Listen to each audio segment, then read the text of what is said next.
The Strait of Hormuz is closed again. It's open, it's closed. It's open, it's closed. Hey, it's open, it's closed. And one tanker fired on by two speedboats reports that a total of 3 ships were fired on. What the hell is going on? The minute I shut down my stream yesterday, watching this tracker that the whole world is tired of staring at. Yep, this tracker right here. Beautiful tracker. Beautiful ship tracking website. Beautiful graphics. I think everybody in the world is tired of staring at this body of water right here, including myself. So welcome, folks. Welcome to the show. There's a 1-minute introduction. Now let me go over and see if you heard anything and if I pushed all the right buttons on my microphones. Good morning, Ernest. How are you? AICS. How you doing? Looks like Big Pumpkin's up in the house. Chief Mike checking in from Fort Huachuca. Roy, how are you? Coral C checking in from Jacksonville. And 345 Adventures checking in. Good morning. So I'll ask right off the bat, how is the audio? Mike, good morning to you. Folks, Mike's usually having problems with his wife. Something about a basketball team, and now he's having problems with his jet ski. Mike, thanks for joining us, man. I hope everything works out for you. Paulie, how are you? Gulf Shores, Alabama. Pro Media Consultants is reporting the audio is great. Yesterday had a little technical issue with the audio. My batteries went dead on the microphone. I said I should change them before every broadcast, but these things last like 3 days. So I got to keep an eye on that. But it's operating in the green. Mr. AM04, good evening. Michael, good morning. JXX up in the house, got a Virginia player on station. So welcome everybody, welcome to today's discussion about what? About the same thing everybody's been talking about for a while now. This damn slender body of water called the Strait of Hormuz. My goodness, at what point are we going to move on and not have to stare at this damn body of water? And what's going on there and how it affects us all. It'll be a good day when we don't have to stare at this website anymore. Let's see, DeSanti Adventures checking in from Concho, Arizona. Good morning. See, Busa checking in from Washington, and Tatai Sanders checking in from Houston, Texas. Got 50 folks joining us. Thank you very much. So again, just to go back and recap, yesterday we had a big long conversation. The strait was completely, let's just go back in time if you weren't tracking on what went down. That's the tweet that was put out April 17th at 8:45 p.m. That might be Philippine time. Don't go off the time. That's the tweet that sort of put us in a different mindset. This is coming from the foreign ministry. And in line with the ceasefire in Lebanon, the passage for all commercial vehicles through the Strait of Hormuz is declared completely open for the remaining period of ceasefire on the coordinated route as already announced by ports and maritime organization of the Islamic Republic of Iran. Okay, now talking about the route, this is the route that the Islamic Revolutionary Guard Corps has published. So before, when the ships could come over here, basically in Omani waters, well, the greedy pirates of Iran have mined this area, or alluded to the fact that they mined that. They basically put this as a restricted or dangerous area. And so if you want to get into the Persian Gulf, you should use this route. You come into the north side of this Larak Island, and if you're exiting, you just go to the south of it, thus putting the ships in the greedy pirates of Iran's waters. Therefore, we can exercise control over you and charge you money, sort of like the Somali pirates. So that's where we were at. Okay, that was the tweet put out not too long ago. Go to CENTCOM here. Let's just see if they're putting out anything new today before I get up to what's going on today. All right, doesn't seem to be anything new. So let's go back to this map. So yesterday, what did we watch? We sat here and watched a string of 4 ships that, well, when I first went live, what we saw was a bunch of red arrows marching in line towards the exit. Okay, so all these little red arrows, they're tankers, the green are cargo ships, but everybody was pointed in the same direction, like, no shit, hey, it's open. Wow, it's really open this time. And they got up here and went into this area into a holding pattern. It was like a redneck yacht club at the lake. Everybody hung out here. And then a couple of ships tried to get out. They got turned back around this area. And there was some debate whether or not the U.S. Navy turned them back or they got turned around by the IRGC. Regardless, they came back. Then a string of 4 ships started marching in straight line, and they started heading out. No shit. So when I shut this stream down, there was 4 ships about down here with, like, I don't know, 4 or 5 more behind them. There were ships coming inbound to the north of Larak Island. So yesterday, when I closed out this conversation, at that moment in time, the strait appeared to be open. Okay? Now that's after streaming for like 5 hours. Initially, it was not open. But when I ended this broadcast yesterday, with my own eyes, with our own eyes, there were some ships that appeared to make it out. It looked like everything was going well. I think yesterday I said, this is subject to change in 5 minutes,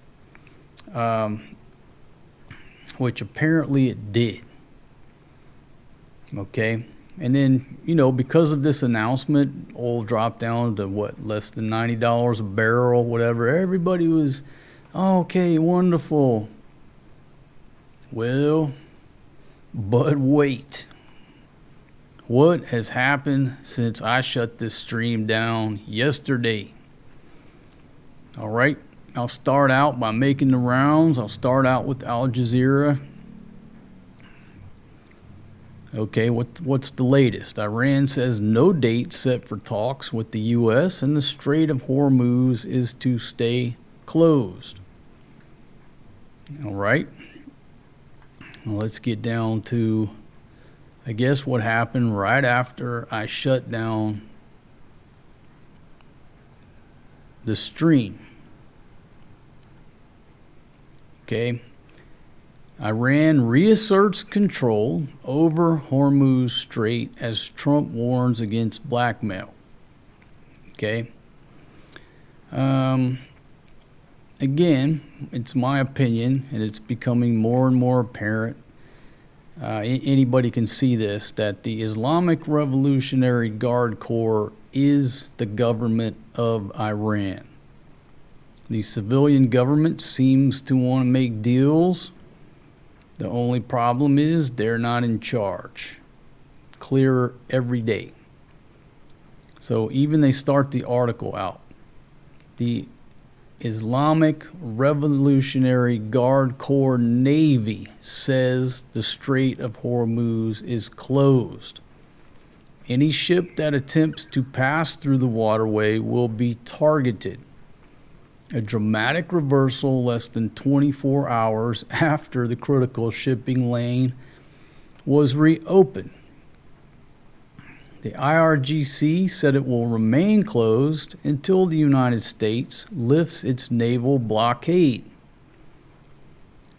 Okay, well, that's pretty much in direct contrast to what the foreign minister put out.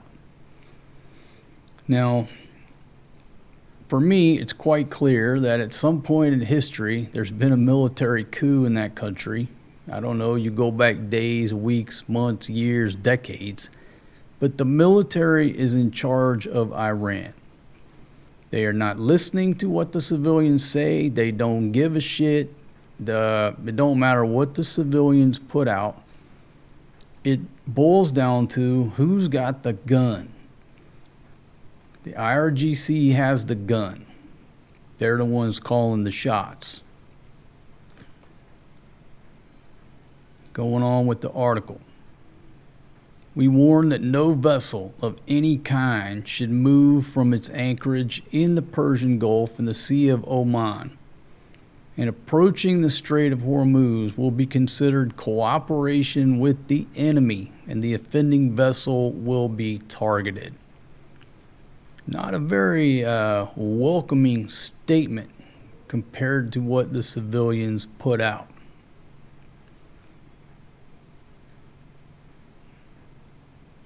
The Americans have been declaring a blockade for several days now. This is a clumsy and ignorant decision. The reassertion of control. Reassertion. Did they ever let go of control? Well, they let a few ships go. We saw it with our own eyes. They did let a few ships go through there. Let's see, oil prices had dropped on global markets after Iran's foreign minister said that the waterway was completely open. More than a dozen commercial ships passed through the waterway before the Islamic Revolutionary Guard Corps reversed course. Again, they are the government of the country of Iran. Now, unless this dude's been eliminated over the past few days, that's probably who's in charge of Iran. Right there. Commander of the Islamic Revolutionary Guard Corps. Until somebody targets him, and then the next guy that pops into his place will be in charge of Iran. There you go, right there. Again, I haven't read all about this gentleman here, but he was the Minister of the Interior for 3 or 4 years. So he does have some experience on the civilian government side, it looks like, if you believe Wikipedia.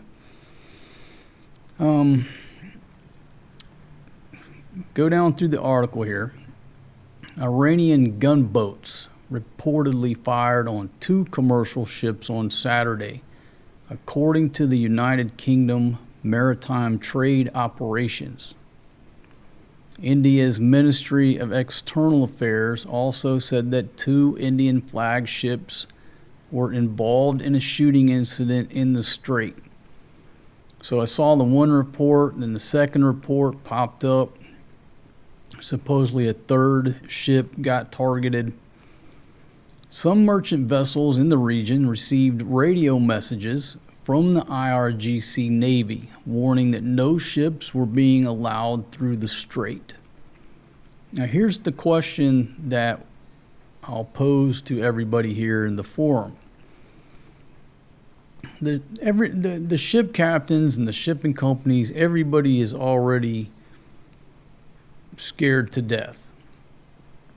They're not going to make any moves unless they know everybody's approving their movements. So I asked the question, what was wrong with merely telling the ships via radio to turn around? What was wrong with that? That's what they were telling most of the ships. Hey, the strait is closed, turn around. They're going to comply. The question is, why did Iranian gunboats need to actually fire on these ships? And I heard one of them was a tanker with 2 million barrels of oil on board. I guess we'll get to that in the article. But the question is, why would they need to start shooting at an unarmed ship? You know, I think one or two is an Indian crew. Why they need to fire some rounds to get their point across? All they had to do was tell them on the radio, turn around. Strait's closed. They're going to cut a U-turn. They're scared. Why did these nutcases need to open up on them? Was that really necessary? I think it's just starting to paint a picture of who we're actually dealing with over there.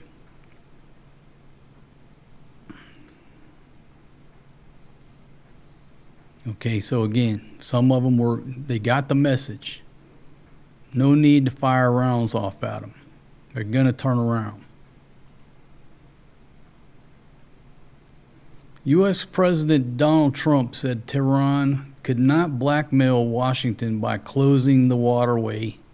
How many times are we going to say this? DJT, just stop putting the same shit out there. We get the point. You just keep beating a dead horse with the verbiage. He warned he would put an end to the ceasefire if a deal before it expires on Wednesday is not reached. Iranian Supreme Leader, Khamenei said the Navy was ready to inflict new bitter defeats on its enemies. So the Supreme Leader, the IRGC, they don't sound like they want to come to the peace table. They don't sound like they're too interested in making concessions at all. And what it sounds like is the people who do, the foreign minister, the civilian side of it, they just don't have no wasta. They got no power. We're just wasting our time if we talk to people with no power.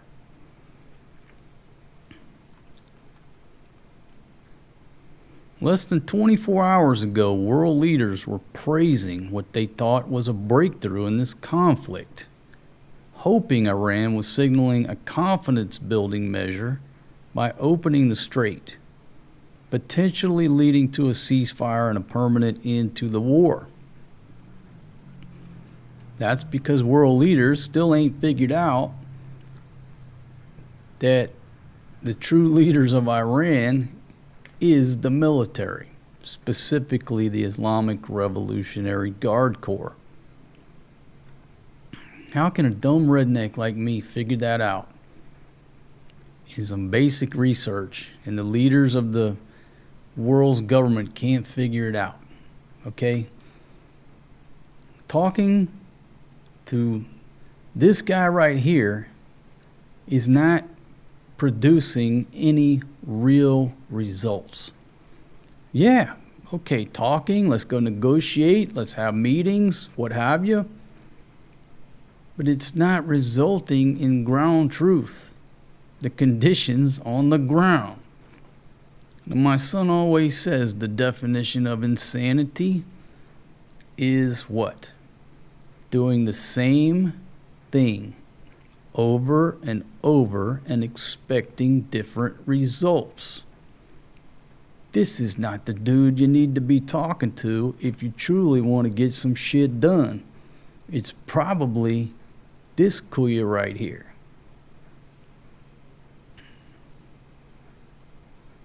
Okay, finish the article and I'm going to go to your comments.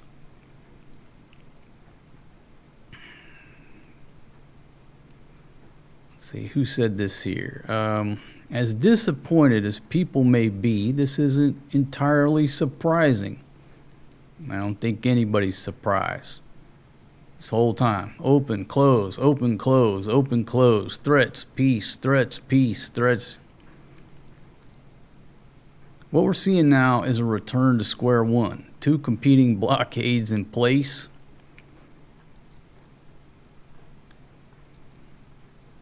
The Strait of Hormuz is once again the only space for engagement, even though it's a negative engagement. It's a space where they are sending and conveying messages to the Americans, showing their leverage. Okay, the Islamic Revolutionary Guard Corps has sent a message to all of us to say, listen, these civilians are not in charge of Iran. We are. You can tweet out all the Twitter shit that you want to tweet out. It don't matter. We're the ones in charge. That's the main message that I'm receiving.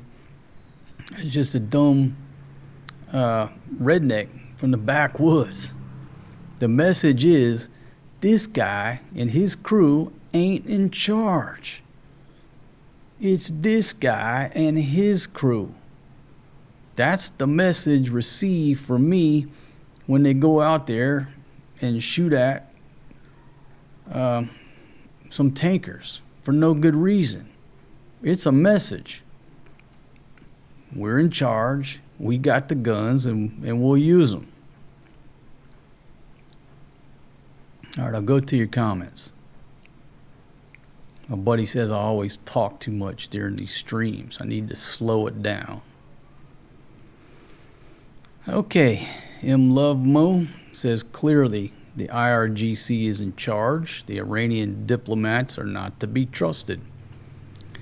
Yeah, I don't trust them, but even if they have good intentions, maybe they do truly want to make a deal and solve this through diplomacy, and their hearts are in it, just maybe, they're irrelevant. It's just irrelevant. I use the analogy that you're negotiating to buy a car from Uncle Joe. You talk back and forth for a week. You take it for a test drive. You agree on the price. You go over there to pay him and get the title.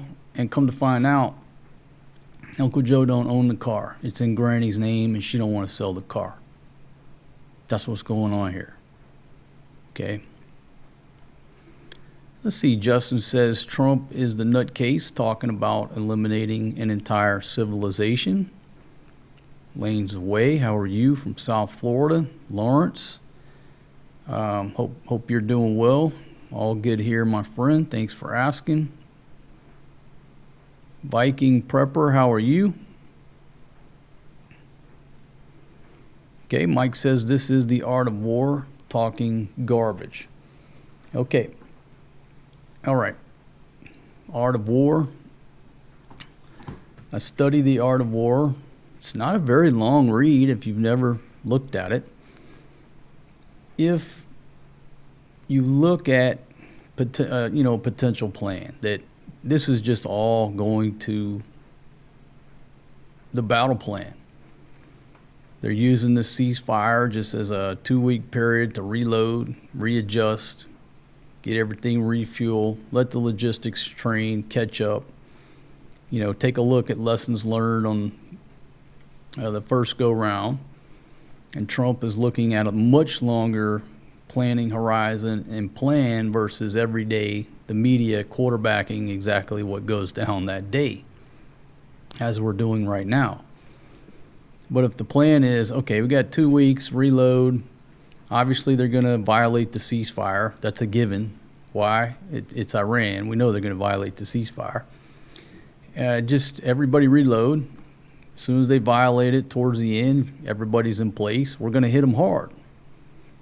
It went from Operation Midnight Hammer. This one's going to be Operation Morning Sledgehammer.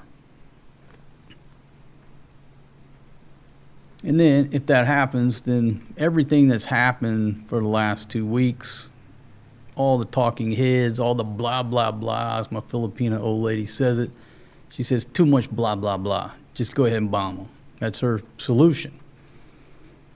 So, me and my buddy were discussing, we said what's going on now is from a public opinion standpoint, starting to make DJT look like he's losing control, or he's lost control, or just impotent to gain any traction in the situation. That's the way it appears. But all warfare is based on deception, okay?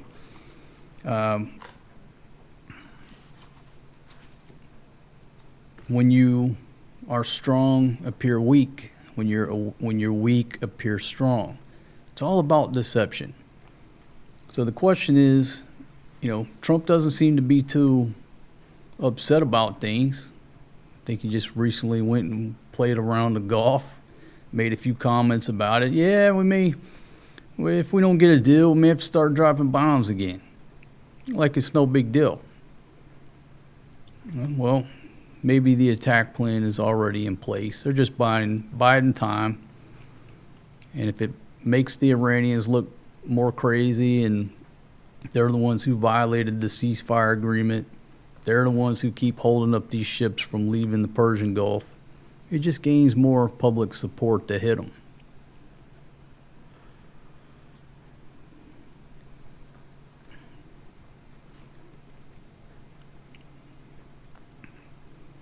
Let's see, Eisen Rua, how are you? Beach of Life says it's the Strait of Confusion. Ernest says the Iranian government officials don't have the cards. Their military does. That's my belief. Obviously and specifically the Islamic Revolutionary Guard Corps. Sling Blade, good morning, how are you? And Justin says Israel is blackmailing Trump with the Epstein files. I think that whole situation was nothing, pretty simple like you just said. It was a huge blackmail op, and they got the goods on everybody during that thing. One way or another, they got the goods on the majority of the power brokers.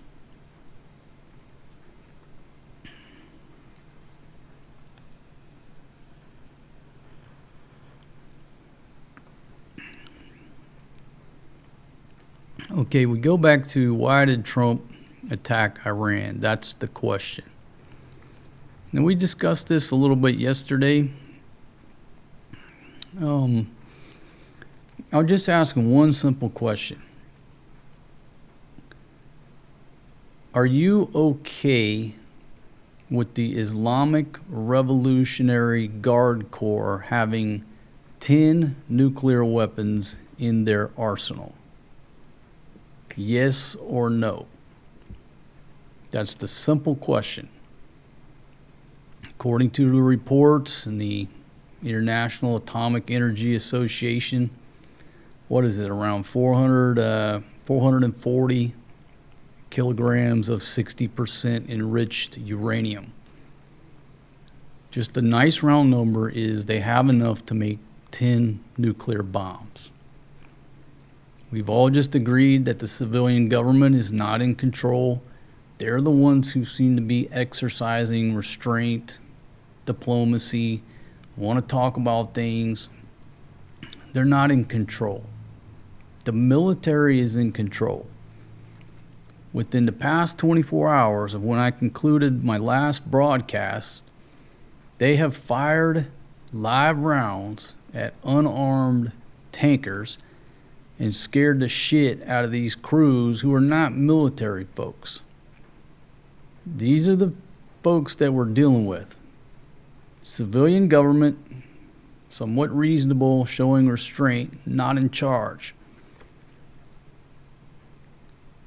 Military in charge, not afraid to send some rounds downrange. So my question to you is, are you okay with the Islamic Revolutionary Guard Corps having 10 nuclear weapons at their disposal?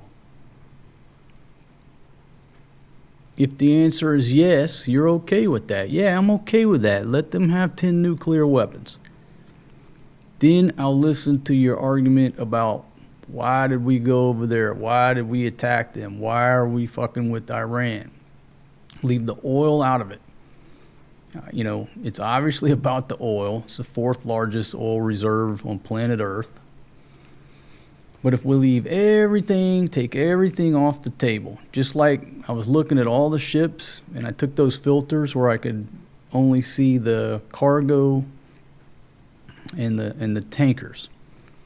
I want to take all the bullshit out of it and just ask everyone the question, including myself, do I want that military organization to have 10 nuclear weapons? My answer is no, absolutely not. Okay, so how did we allow them to get to this point? Because we did nothing up until this point.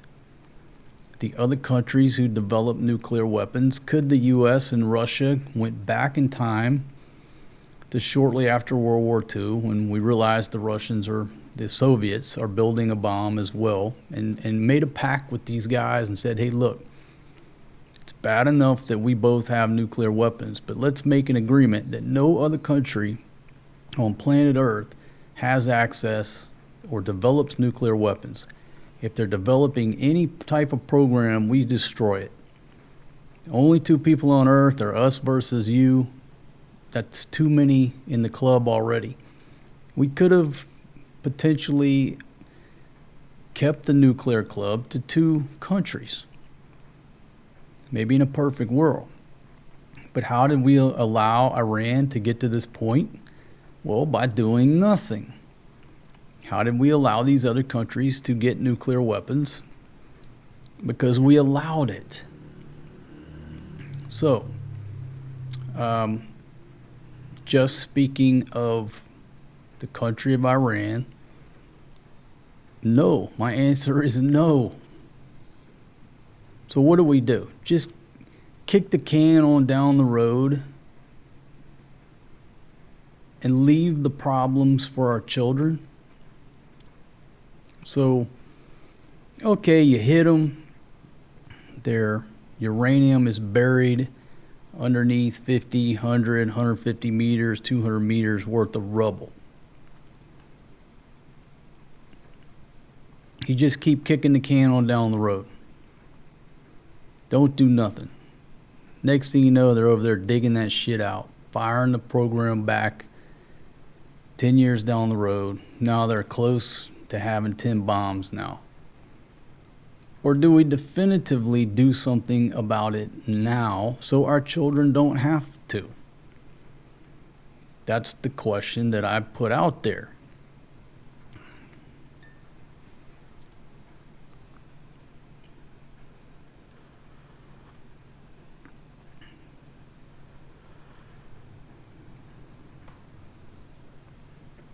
So, do we leave the problem for our children or our grandchildren? Or do we get our hands dirty, get our hands messy, and handle it ourselves? And I think that's where Trump is coming from. And if you're younger than me, you're not really going to understand that. I just don't think you can understand it. It takes my generation or older to understand that. And I've had these conversations with people, which was quite surprising to me. On one stream one time, we were talking about if there's a noise outside, what do you do? And I said, well, I'm going to send the old lady and the kids upstairs, lock themselves in a bedroom. I'm going outside to address the threat.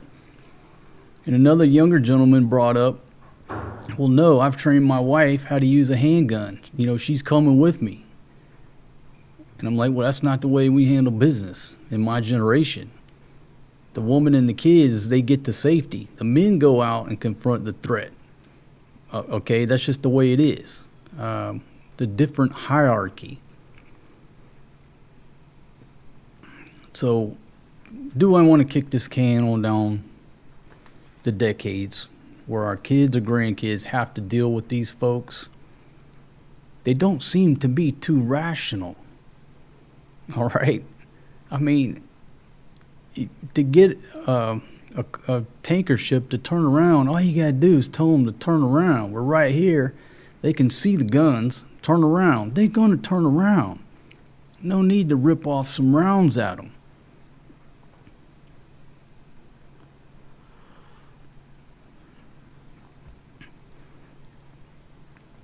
So if you look at it solely from that standpoint, it's really what it comes down to on that particular issue.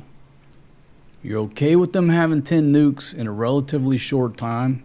Okay, let's start arguing and debating. If you're not okay with it, then at what point are we going to address it? The time is now. That's what the man is doing. Okay? Let's see, Raymond, how are you? I've served 25 years for our country under 3 different presidents. Trump may not be the best of them, but he doesn't take any shit. I respect that. Biden was the worst by far.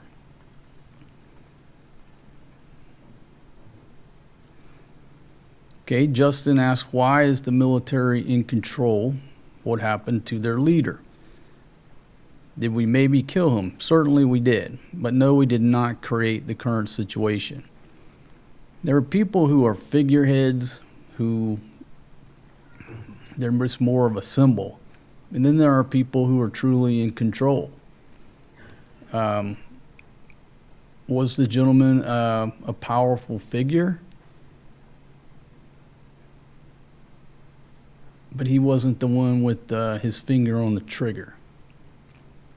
You know, it's sort of like having a king and a president or a prime minister or a premier, what have you. He was the symbol, but was he truly in control? So I don't think we created the situation. We're basically dealing with a military dictatorship over there.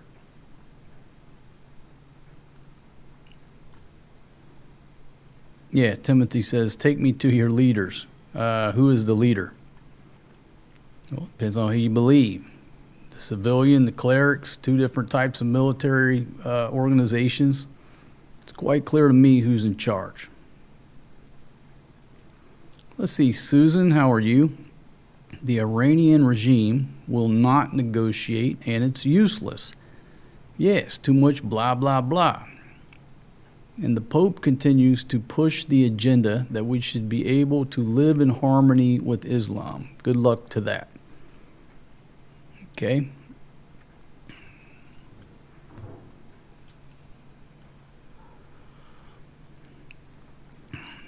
Let's see, JB says you Americans are something else. Attack Iran, but somehow it's Iran's fault. Let's see.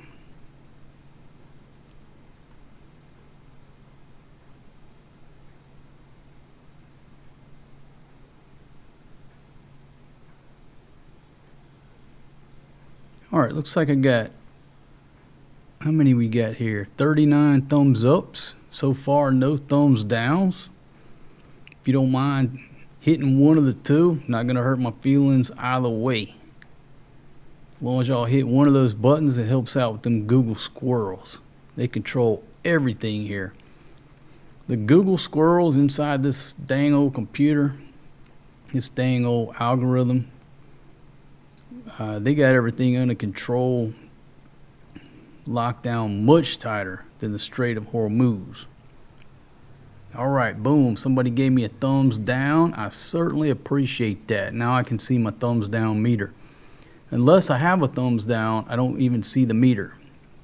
So now I can see it. Thank you.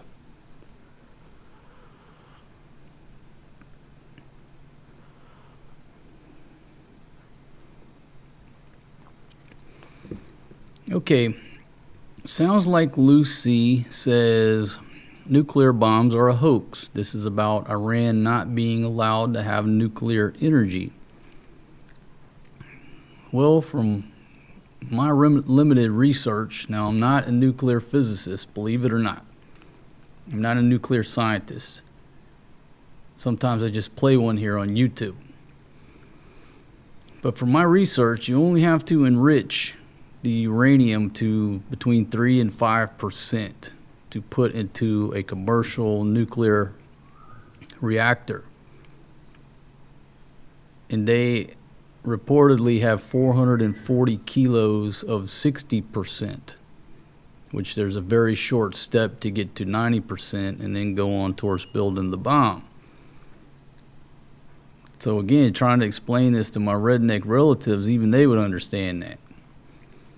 But wait a minute, you say you only got to get to 5%, turn the lights on? Yeah. And they went to 60%? Yeah. Sounds like they building a bomb over there. Pretty simple.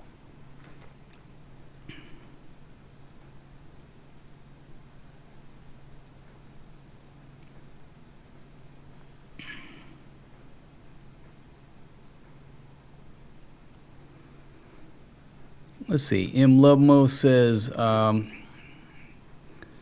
diplomatic efforts was never going to work because IRGC wasn't going to do anything other than build those offensive weapons.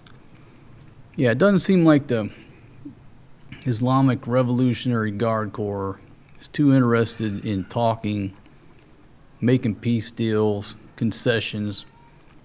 Certainly, they're not interested in voluntarily giving up that enriched uranium to the enemy. You don't got to be a rocket scientist to figure that out. Everything that Trump's been putting out, I think yesterday they were calling it the 7 lies or whatever that he put out. Everything that he's putting out is so far from the reality, from what the military's perspective is. The military is not going to voluntarily let the United States come over there and dig up that uranium and take it out of there. Not going to do it. See, Slingblade says, Mark, I'll say one thing for your streams. They are asshole magnets. All right, thank you very much. See, Lawrence. Thank you very much, Lawrence. And Justin says the streams are bullshit dispensers. Thank you very much. Okay, Timothy is asking about any local shortages. Now look, where I'm at here, and again, I can only speak from what I know and how everything is going here in our life, our location. Has anything went up or are there any shortages? Okay, since this thing began, I've seen our rice, which is the expensive rice over there, it went up 1 peso per kilo from 63 to 64. Not a huge impact, right? No big deal. So I'm paying 1 more peso per kilo. Last time we went to the market was, 2 weeks ago? Price of vegetables was wonderful. No problem. No elevation on the price of vegetables. That was 2 weeks ago. The prices were so good, we ended up buying so much, we're still eating off the same stock that we got 2 weeks ago. We still got some onions and taters left, I think. When I go back to the market, I'm sure I'm going to start seeing some elevated prices, but I don't know that. But I can tell you, 2 weeks ago, which was at least a couple weeks into this mess, no elevated prices, no shortages, no issues. In all of our walks around, obviously the gas and diesel prices are going up. We saw one station one time that had a sign that said diesel was out of stock. Just one time. Big Pumpkin took a walk a day or so ago. I think the price of diesel is elevated a little bit more. 2 mango shakes for 100 pesos is still 2 mango shakes. So here where we're at in Angeles City, basically no disruption to our lifestyle other than the fact that the kids are going They're doing online classes 2 days a week or 3 days a week to basically help everybody out with the gas price and to conserve fuel. Other than that, we haven't been so far, knock on wood, impacted really too much in any way. Just did a live stream talking about our light bill. Our light bill, no significant impact. And again, I'm knocking on wood. And I realize there's a lag time and a delay on the supply chain. But if I were to say, it would be speculation as what I think is going to happen next week. I can only tell you what is happening now and what has happened. So far, we're pretty lucky.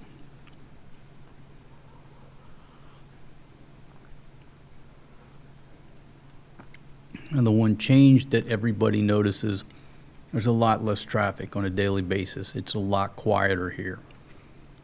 People coming to the neighborhood every day on a daily basis, that's basically cut down to like nothing compared to what it used to be.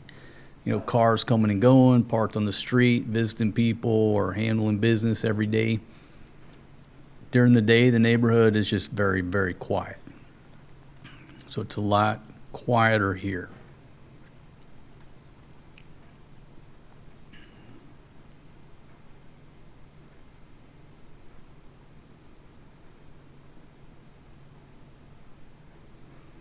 Okay, so JXX says maybe not only did they need to resupply the military, but they needed a few weeks to see how those planes were shot down to readjust.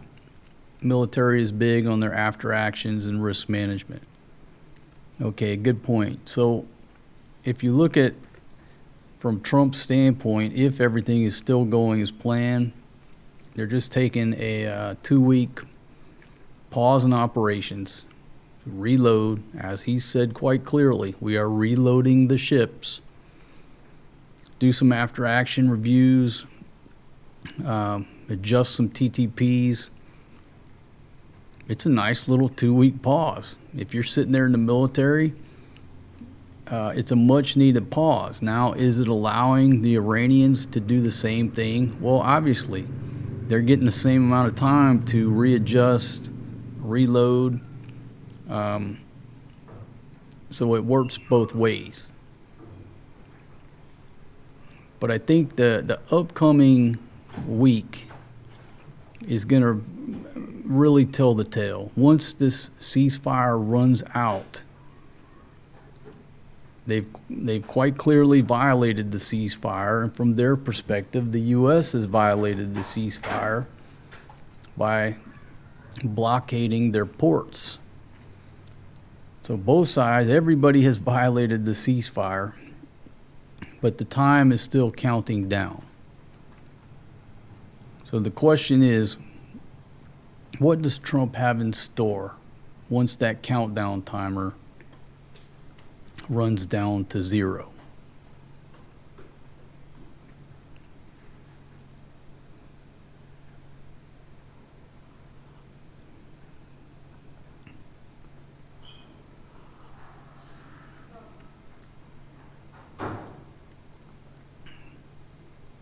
Okay, so let me go back, see what else we can discuss here from Al Jazeera before I make my rounds to the other news sources.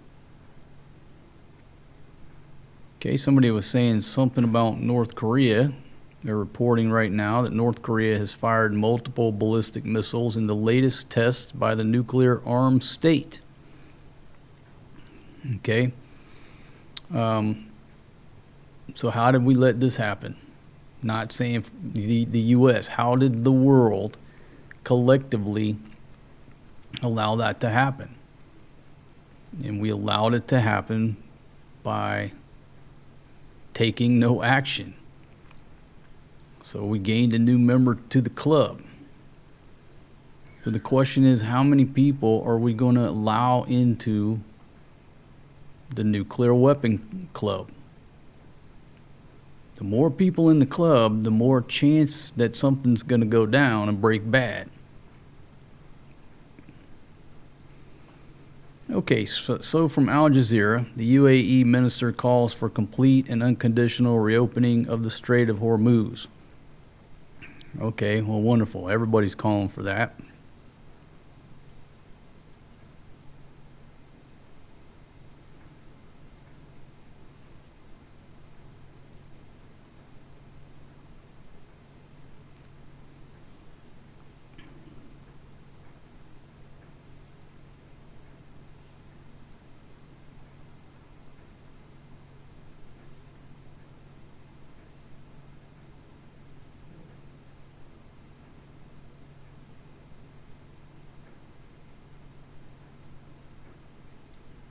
Okay, not much different there. Let's go to,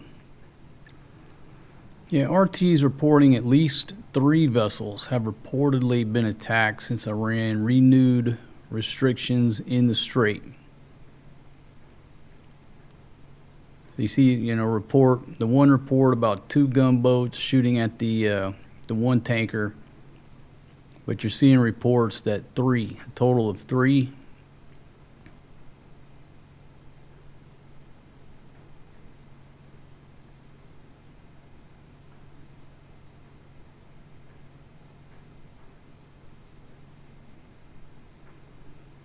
Okay, now, according to one site, one of the ships did sustain some damage. I haven't seen any pictures or video or anything like that, but they're reporting that one of the ships did take some battle damage.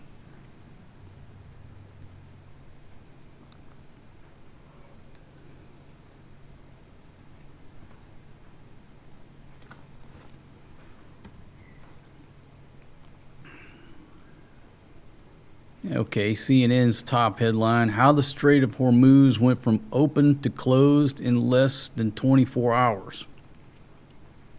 Well, because that's just par for the course.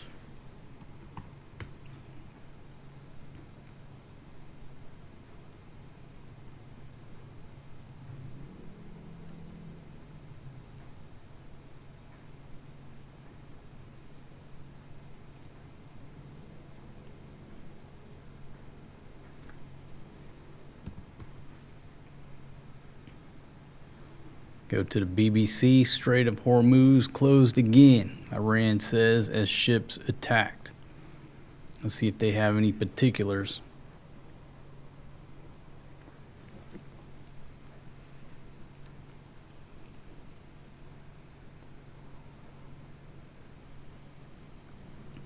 Okay, the reports emerged. So the tanker was either in or near the strait. Pretty much common sense.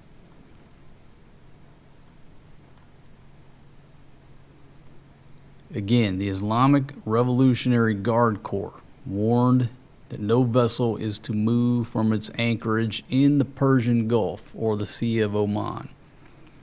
What does that tend to indicate?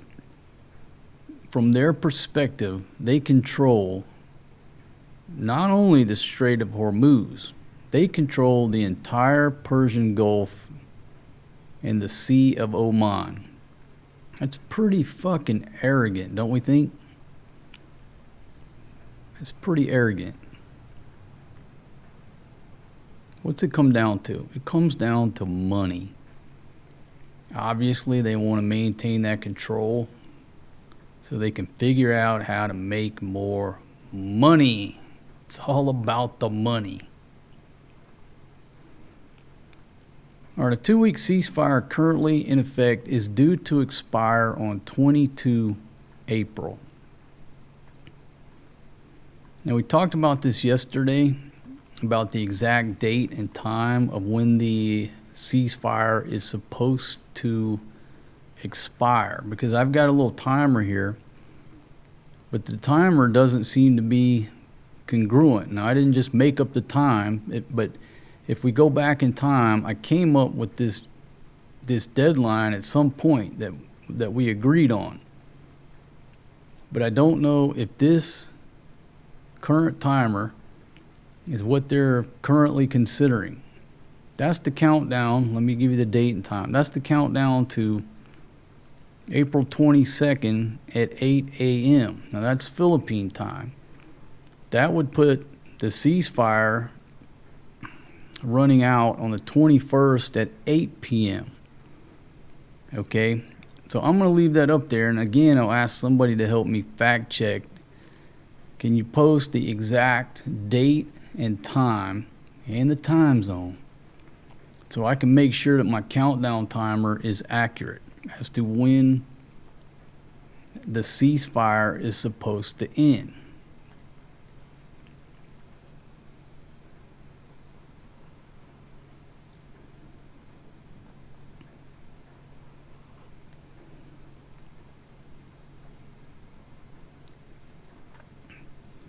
Let's see. WB Calculus says, you are arrogant because you can't control the whole world. Well, there sort of is some arrogance in that, right? You know, especially you look at the U.S. They break up their commands, central command, right? Looking at that from other nations' standpoint, pretty arrogant how the U.S. thinks we control the world. But it's all about perspectives as to whose perspective you look at a situation.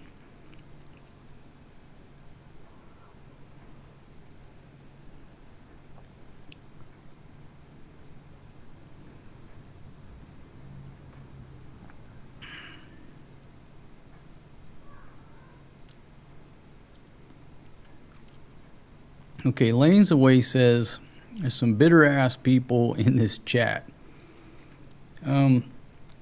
Folks, you know, I welcome all opinions, right? I welcome all opinions, especially those who disagree with my assessment, because I try to learn from everybody. If everybody's thinking alike, then there's somebody that's not thinking. Are people bitter about the situation? Yeah, there's a lot of folks bitter about this. You know, so far here, we haven't really felt any pain other than, you know, my daughter has to do online classes. Other than that, we haven't felt true pain like a lot of other people are feeling. You know, back to cost of living here. When I bought that tank of gas, and when I say tank of gas, imagine if you're in America, the tank that you use on your backyard barbecue grill. Here, it's an 11 kilogram tank. I don't know exactly how many, what it equates to the barbecue grill tanks over there, but it's an 11 kilogram tank. I paid less than 900 pesos for that tank a couple months ago. You know, price of gas was down. Started to get to being cheap about it. Well, we went out the other day, and now it's $16.50. It's double. Okay, well, what's $16.50? Well, I'll just tell you right now. Let me just do a quick $16.50 to USD. It's about just say $28, where a couple months ago it was $14. Not a huge impact on our lifestyle, because why? That tank will last a couple of months. All right, I got to pay another $16, but on a product that lasts 2 months, it's not really impacting me all that much. Am I happy about it? No. But what if you're the local lady out here running a small carinderia where you're cooking all the time, and you're running through one of those tanks every 4 or 5 days or every week, and your profit margin is so small because of what you got to sell the stuff for? They're basically not making any money. That doubling of that LPG tank just took out their profit margin. They're not making nothing. So it is seriously impacting a lot of local folks. I'm stating the obvious, but I think a lot of people in the U.S., what have you, you're griping about the gas price. Nobody's happy about that. But proportionately, it's impacting other places a lot worse. And this is one of them. All right, back to your comments here. 125 folks watching. Thank y'all very much for tuning in to my update here on the Strait of Hormuz. Yesterday when I signed off, we were all watching ships march through there, no problem. And less than 24 hours later, we've had reports of 3 ships getting fired upon, 1 damaged. And now we're back to staring at this empty body of water right here, shut down by the nutcases of the Islamic Revolutionary Guard Corps. Absolute nutcases. If you wanted those tankers to turn around, it was a simple radio call. Did they really need to fire on them? Well, again, it's just sending a message. The message to the world, to the United States, is we, the Islamic Revolutionary Guard Corps, are in control. Doesn't matter what y'all say over there in Pakistan, with all the civilian negotiators that showed up over there, we are in control. For me, that's a clear, apparent message. We already knew this, but apparently a lot of other people around the world don't get it. Again, they think that this guy and that crew is in control when it's really this guy and his crew that are in control. All right, so let's make the rounds and see what the U.S. president, our president, has to say. He's still got this pin, anyone sick of winning yet? Now, this reminds me of two people. Number one, the Iraqi spokesperson, when he kept saying, we're repelling the foreign invaders. Meanwhile, 113s were rolling through the streets of Baghdad. He was obviously a little bit delusional. And it also reminds me of that interview with old Charlie Sheen when he talks about winning.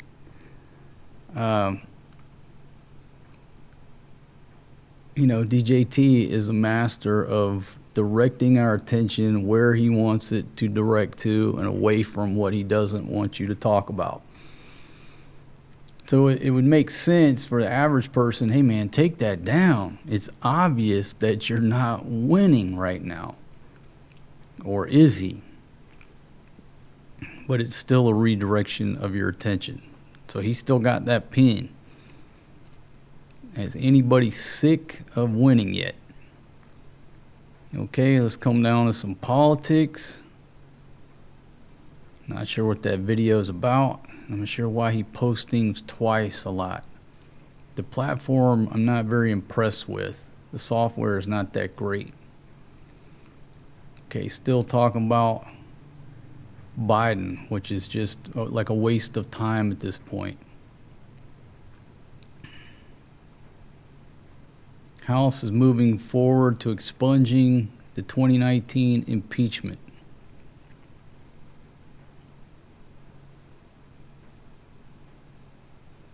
More redirection away from Iran and the Strait of Hormuz.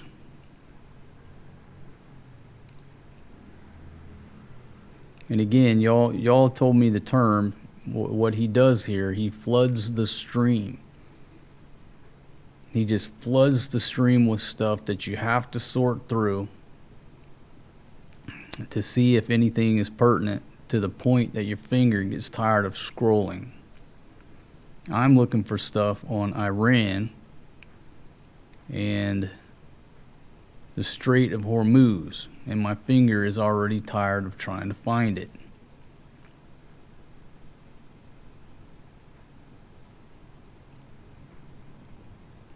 Still going. Still just distraction. I'm looking for the meat and potatoes.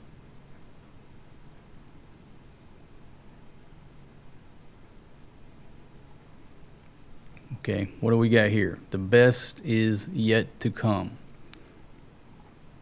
All right, what does that mean? How do we interpret that?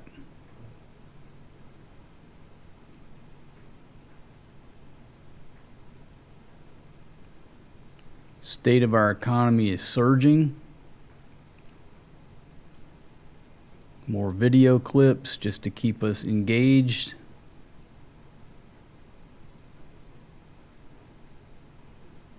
Okay, I'm just still going trying to find something on the Strait and Iran. Maybe it's in these video clips. There you go again. The best is yet to come. Is that a cryptic message talking about a bombing campaign? What is he talking about?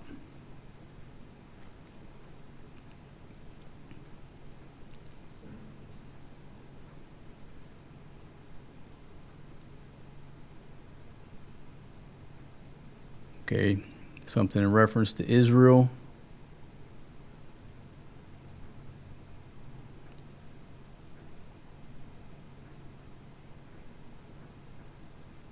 Still talking about the election.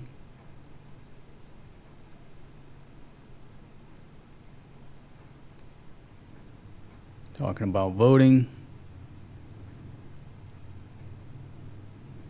And what's he doing? Like I said, what's he doing? He's taking up my time and my attention because I'm searching for what the real problem right now on planet Earth is. And he just floods the stream with stuff to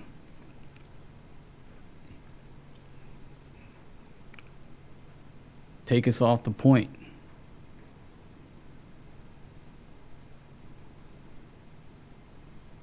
Okay, what is this here? President Trump says he ended 8 wars, potentially 10.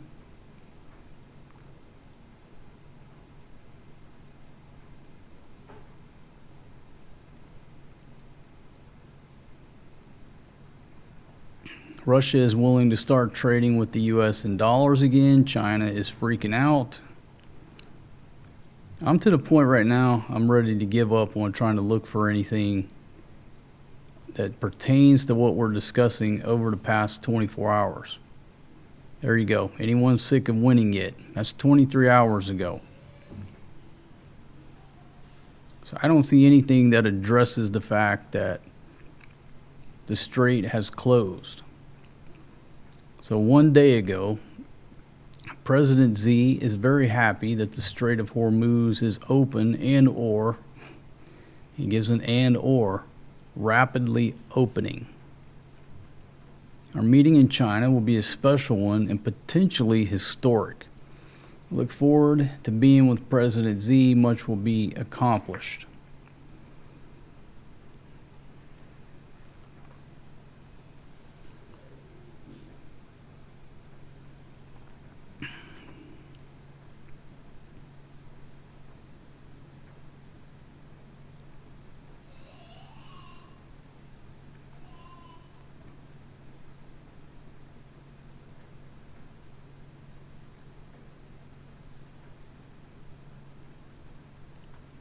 Okay, so from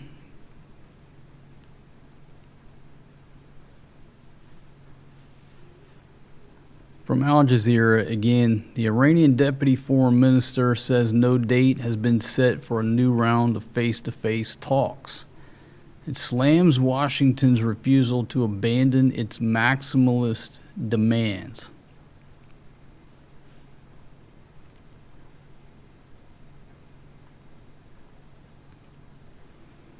Okay, 1 minute ago, talking about the airspace over Iran. Their airspace is to be reopened in 4 phases, with flights from east to west to be established gradually.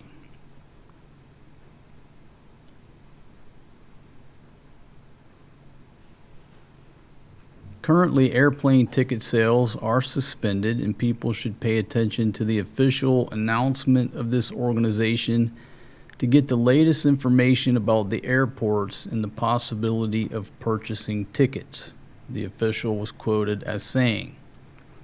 They did not specify exactly when the reopening will begin.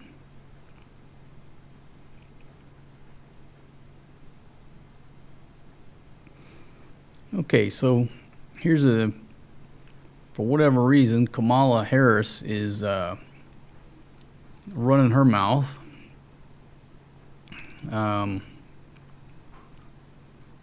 Harris has accused Trump of starting a war the American people do not want and putting U.S. troops in harm's way at the urging of the Israeli leader. Pretty much anytime military troops are sent to war, aren't they sort of in harm's way?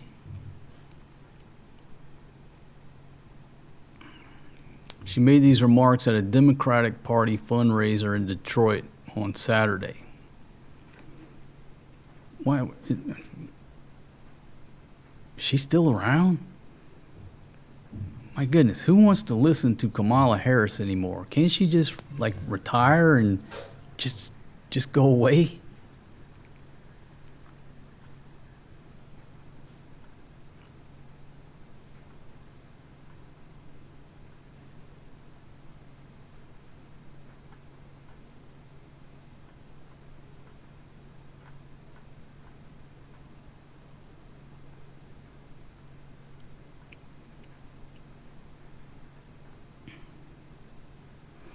Okay, so, I talk about what's going on here in the PI, but here's some information about Bangladesh, right? Bangladesh, which imports roughly 95% of its fuel, the same thing here, is facing a deepening energy crisis. Long queues have formed outside petrol stations. Now that's something that I have not and am not seeing here, are long lines of cars, trikes, jeepneys waiting in line to fuel up. Again, I can only tell you what I see locally here in my area of operations. We're not seeing that here. But let's go over to Bangladesh, okay? Long queues have formed. Universities across the country have been shut. The government has cut working hours to conserve energy. At one gas station, this gentleman said he had been waiting for 5.5 hours to have his bus refueled, delaying scheduled weekend departures from the popular beach town to other districts. Wait in line 5 hours just to get the bus fueled up.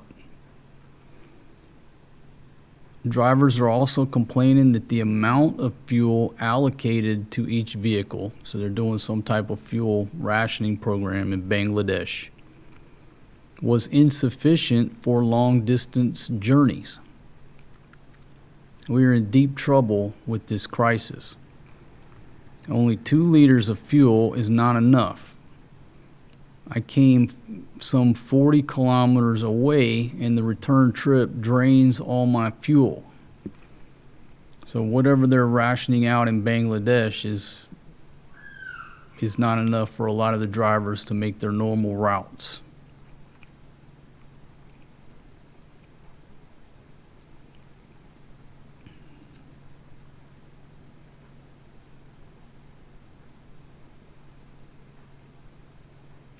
Okay, here's a recent article. It's about an hour old. Okay, reports emerge of possible expansion of the U.S. blockade on Iranian ships. Now, I'll take some comments before we talk about that, but they're basically taking some information from CENTCOM. But let me check your comments here.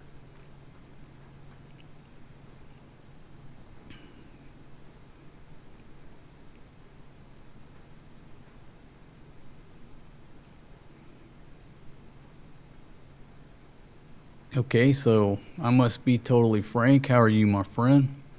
I voted for Kamala. If she would have won, we wouldn't be in this mess.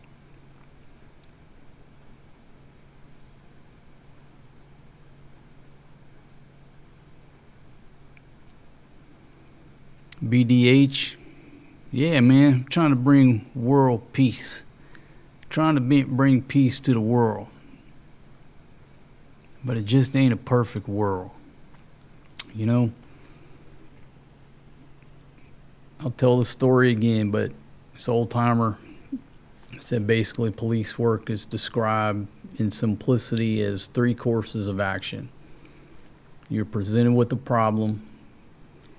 Course of action number 1 is you ask somebody to do something. They don't do it. Then you have to tell somebody to do something. They don't do it. And then you have to make somebody do something. And that pretty much describes politics. When negotiations fail, you have to go to step 3. You have to make somebody do something. In other words, it comes to military force, and the winner gets to decide all the rules. And I think those are just logical statements. It's not saying, is it fair? Is it right? It's just how it works. History is written by the victor. Rules, map lines are drawn by who wins. And only the losers are tried and convicted for war crimes. Winners don't get charged with war crimes.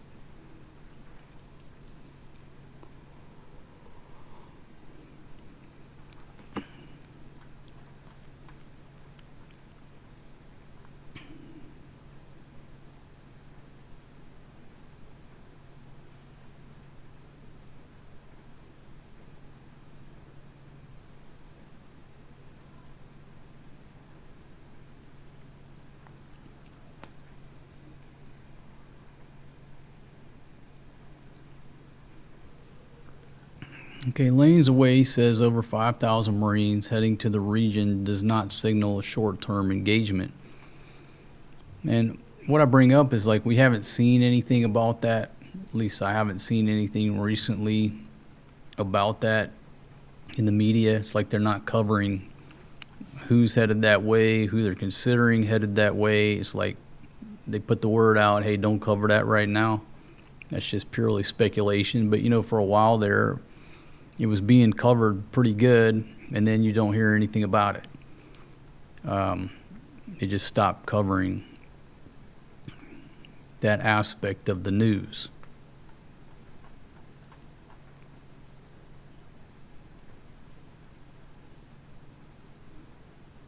Okay, so it looks like got 119 folks here. So let's go to this tidbit of information. U.S. CENTCOM says there are more than 12 warships involved in the U.S. blockade of Iranian ports. They say there are more than 10,000 airmen, Marines, and soldiers, as well as lots of aircraft flying overhead. They've been pretty productive on their social media channels, putting out videos and photos and getting the word out about their blockade. They've said they've already turned back 23 ships that are either Iranian or linked to Iran and sent them back through the Strait of Hormuz. There have also been media reports that this blockade might widen. Remember that the U.S. blockade is only on ships that they say are going from Iranian ports or are linked to Iran. But there have been reports that they might now seek to widen it to Iranian-linked ships that are elsewhere in the world. This is something that the U.S. has done before with Venezuela, and it managed to board and interdict vessels that it thought were carrying Venezuelan oil and that were under sanctions in other oceans. There's a video of one such interdiction in the Indian Ocean. what that involves is specialized units of Marines or Navy SEALs boarding that ship, often from helicopters, and then occasionally even driving that vessel to a port that they want to take it to. So it's a complicated operation that includes different branches of the U.S. government. So I guess the takeaway of that article is there are reports floating around that they may broaden it to any Iranian ship floating around on the world's oceans.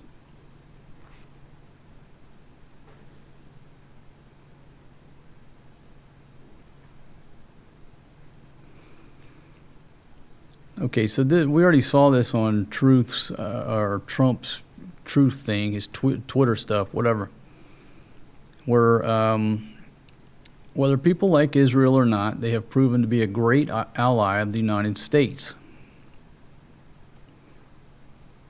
The comments come a day after he told Israel that it is prohibited from bombing Lebanon and enough is enough. Still, witnesses say there have been more strikes on Saturday.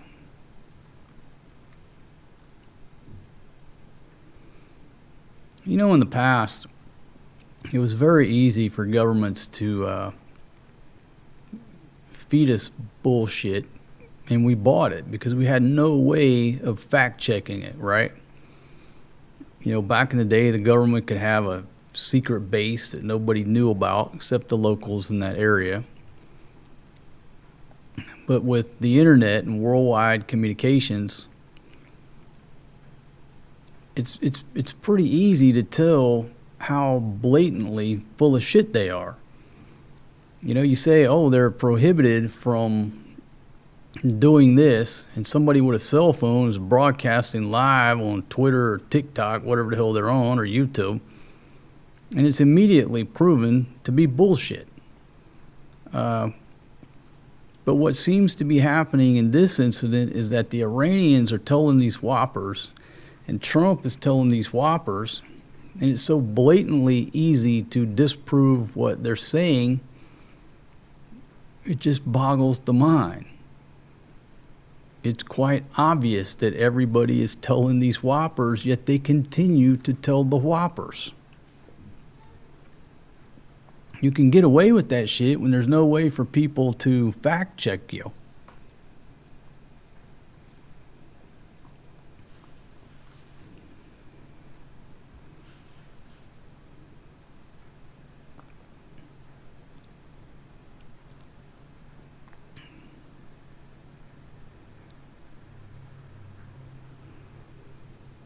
All right, let you look at me for a second. Let me pull up Al Jazeera because I try to pull it up now. It says an error occurred.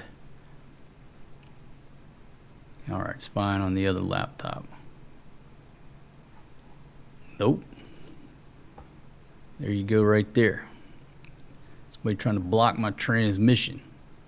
I can just show you what is appearing on both of my laptops here. My goodness.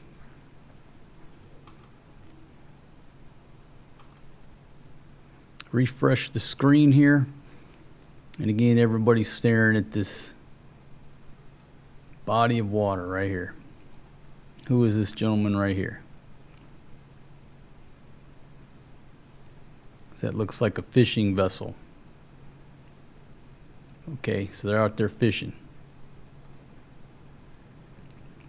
And again, if you're just joining me, the route that we saw the ships take yesterday, everybody came up here to this area, congregated, and then they rolled out south of this Larak Island, rolled on out.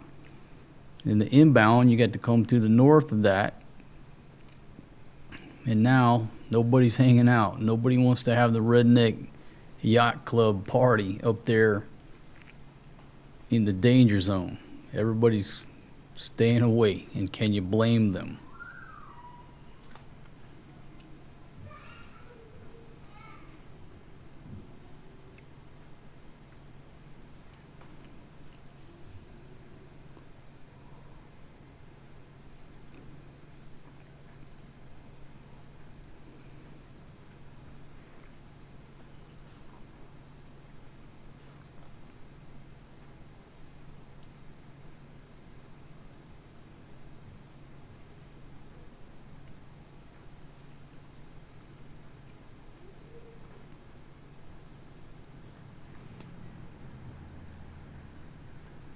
Okay, so Timothy says myth about no boots. Got to oversee the retrieval of uranium, humanitarian aid, oversee new leadership, security of oil production. Okay, the one thing we were talking about,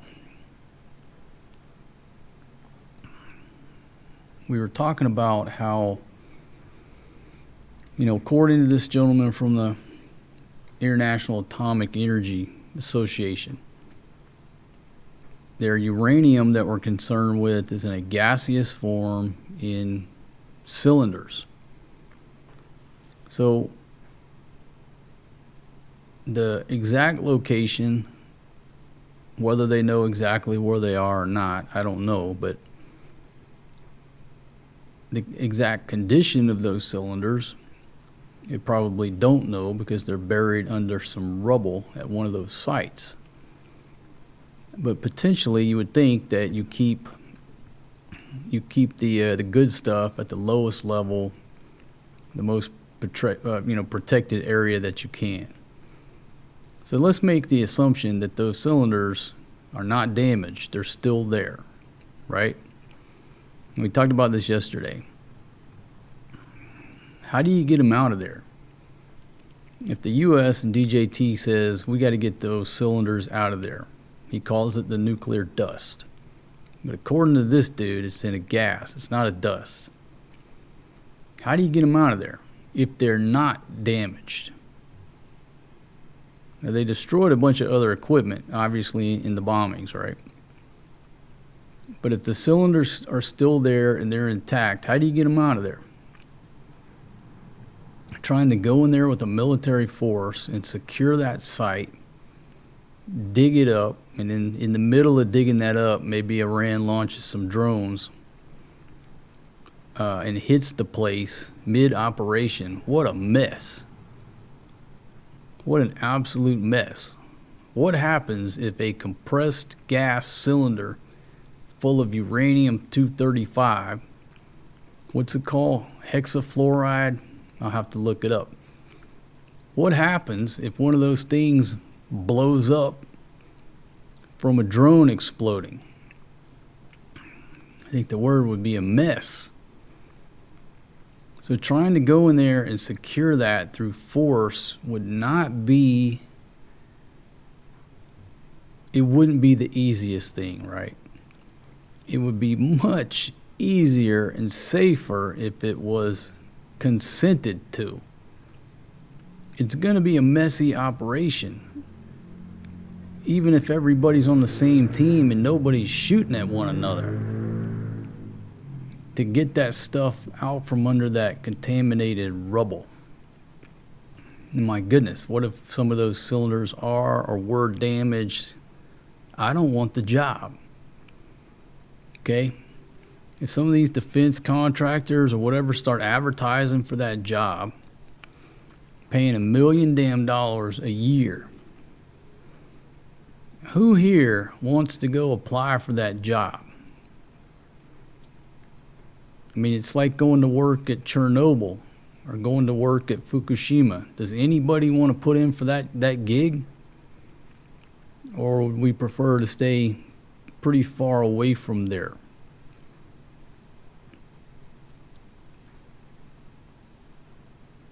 It would be much easier logistically to conduct that operation in a peacetime setting where everybody's in agreement. And that's just Captain Obvious stating the obvious versus trying to go there and take it by force.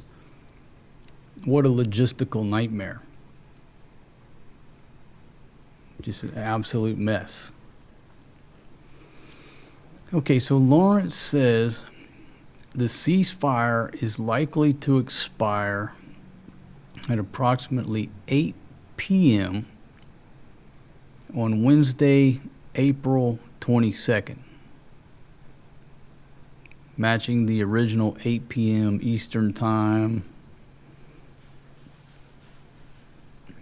Okay, so if that's the case, if you're saying it's 8 p.m. on the 22nd, I need to roll my countdown timer to April 23rd at 8 a.m. because I'm 12 hours ahead of Eastern time. Okay?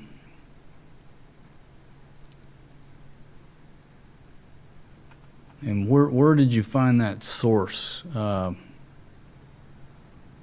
Lawrence? Because I think that's what I kept seeing was April 22nd, but nobody had a time. So let me adjust the timer. So it would be 8 a.m. on the 23rd. Let's see what it looks like. Okay, because I had 8 a.m. on the 22nd, so I would have to go forward in time.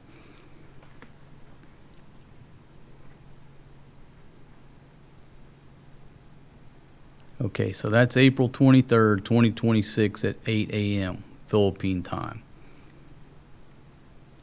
So that would be the 22nd at 8 p.m. Eastern Standard Time. So it looks like there's 3 days and 20 hours left. Does that make sense? Let me just do the quick math. This is Sunday here, so that would be Monday, Tuesday, Wednesday, Thursday here. That seems to be much better because I think it's Wednesday when it expires. So anybody else here in the chat, feel free to fact check my timer. But that's what Lawrence has come up with, so we'll roll with that. Because I'm not sure. I got tired of searching. They just wouldn't give me, asked 10 different ways, when does the ceasefire expire?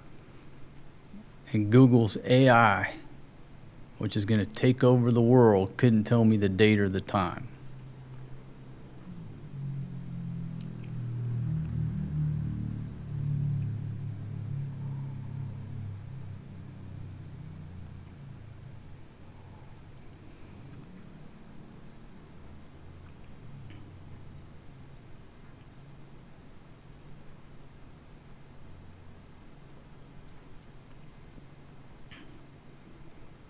Okay, so I must be totally frank, bringing up the United States and the blockade, or was it blockade, or what's the term? Blockade or embargo to Japan that went down prior to the attack on Pearl Harbor. When you cut folks' supply of oil off,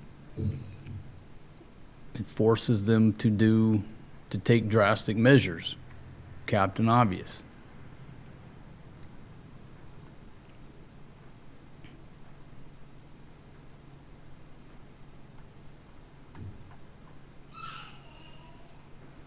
BAH says, how many ceasefires we going to draw up?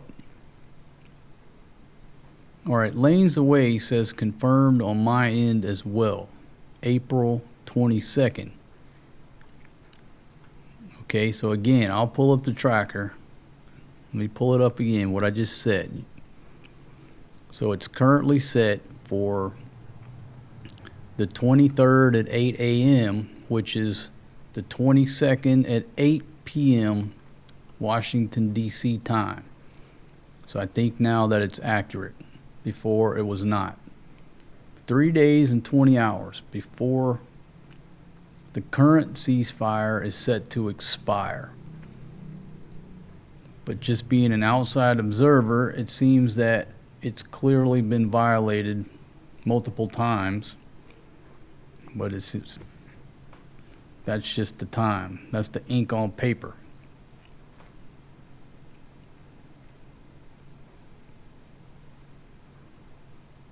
So again, yesterday it was a nice gaggle, flotilla hangout right here.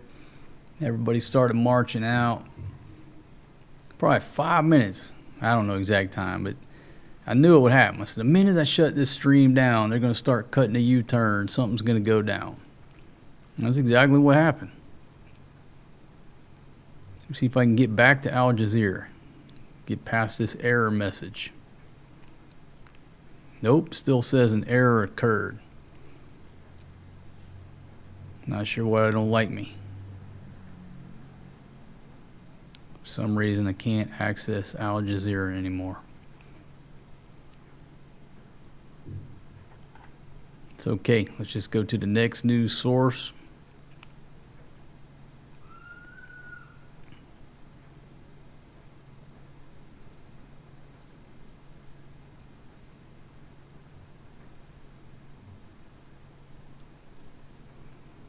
Okay, again, Iran's top negotiator says Trump lied 7 times in 1 hour. Falsehood will not help the U.S. achieve its goals in negotiations.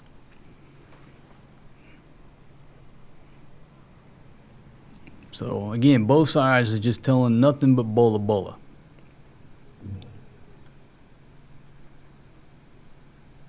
The Iranians are saying nothing you say is true. Everything they say is bullshit. Hey, the strait's open completely for everybody till the end of the ceasefire. What was it, 12 ships got through before the shooting started?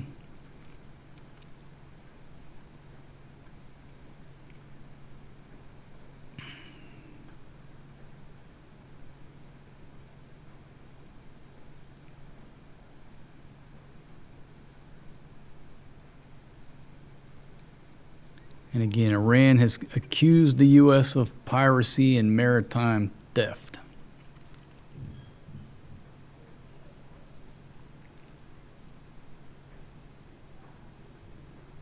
And again, according to Trump, he said Iran had agreed to never close the Strait of Hormuz again. How long did that statement hold true? It's a matter of hours, if that.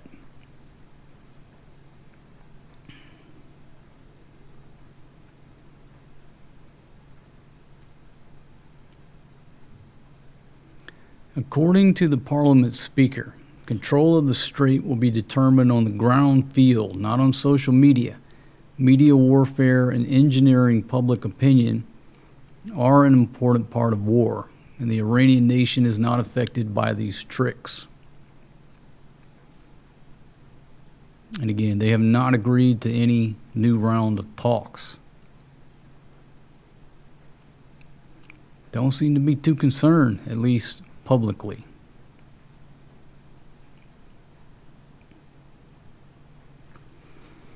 Okay, so at this point, let's ask the question. At this point, they don't seem to be feeling too much pain. And I'm looking at it from a U.S. standpoint. Iran doesn't seem to be feeling too much pain. They're not feeling enough pain to where they want to come to the negotiating table, right? So what is the next step in the next week coming up? How do you get the Iranians to come to the negotiating table and agree to anything, to any points? Looking at the information from the outside, it looks like it's going to come to another round of military force. Another round of fighting, and then let's see if anybody wants to come to the table or make concessions. And it just goes back to this side believes this side believes this, nobody's willing to compromise. Now we fight. Is that where we're at? Are we just at, okay, we're going for round 2 and then see if folks will come to the table? What's coming down for the world this week? That's the question.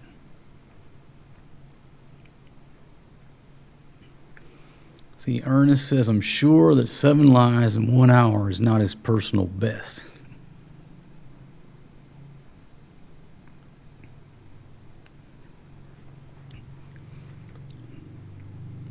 Okay, Sling Blade says, as far as I'm concerned, they already broke the ceasefire. Okay, JB says the news said the ceasefire is ending at midnight due to the Islamic Revolutionary Guard Corps firing on the vessels. Lanes Away says yes, it's been broken, yet the U.S. has not fired back yet. Trump will use that as reasoning for another all-out assault on Iran.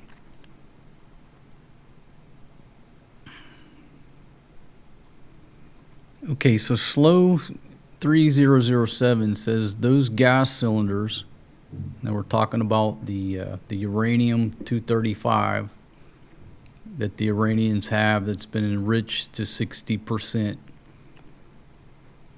Those gas cylinders are 10 foot by 4 foot. I watched my buddy drain them. It's uranium-238, not 235 yet. It has to be centrifuged. Sounds like you know a lot more than me, my friend. You know, I tried to pull up a graphic, an image of them to put on there, and I saw so many different ones. But just according to what I watched in that interview, they are in the gaseous form. So 10 foot by 4 foot. Okay, so Slow, if you are in the know, let's ask the question. What's the protocol if one of those cylinders starts leaking or gets damaged? Obviously run like hell and try to keep up. But, you know, what happens if one of those cylinders gets hit by a conventional bomb? What does it do?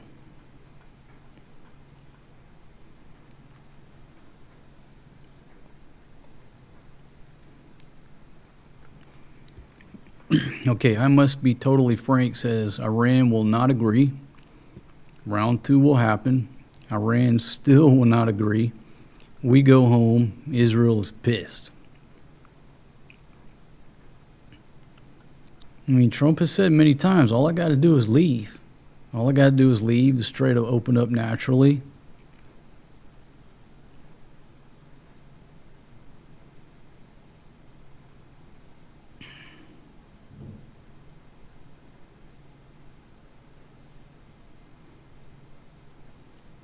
Let's see, Timothy says 3 weeks without food, 3 days without water, 3 minutes without air, or 3 ceasefires without oil.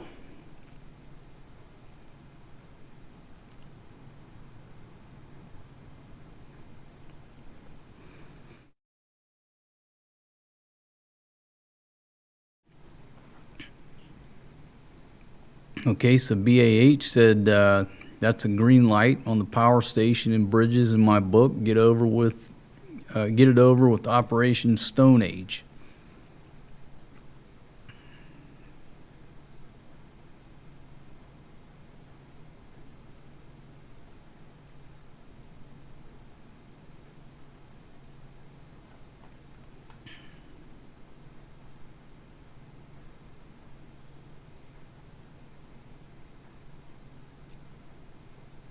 Kind of strange. Okay, now Al Jazeera. Nope, still can't get to Al Jazeera. Don't know if it just doesn't like my IP address or what. It just says an error occurred.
Okay, so we'll go to this site here. What is this? Iran International.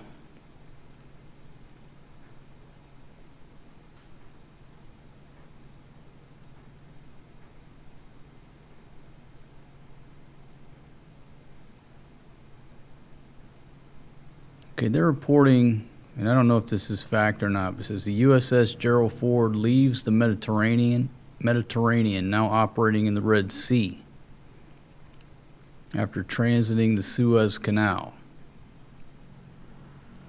The report said the move is intended to strengthen military preparedness for the possibility of renewed attacks on Iran if a ceasefire is not extended.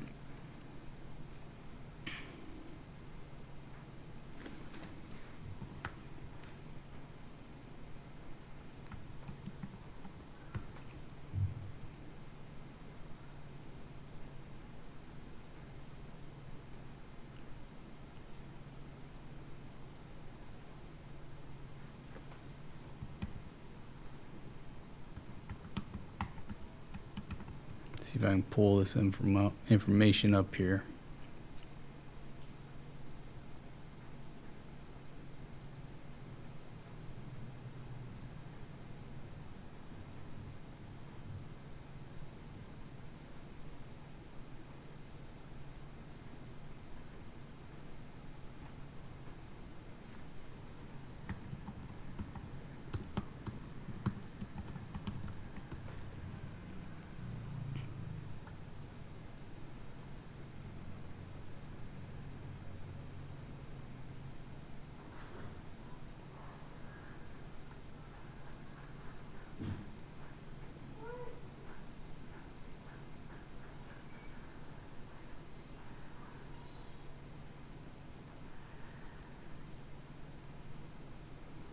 Okay, so this is from Newsweek. The USS Gerald R. Ford's 300 days at sea poses challenges for the U.S.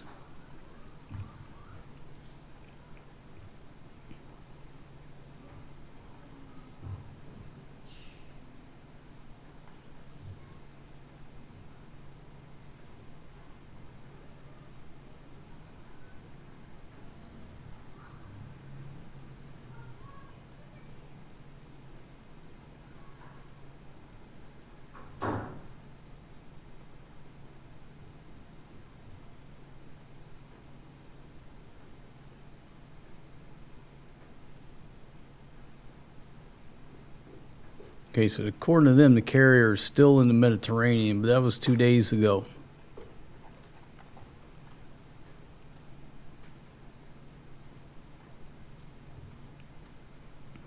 So on Wednesday, the world's largest aircraft carrier broke the record for the longest post-Cold War deployment for a U.S. carrier, 295th day at sea.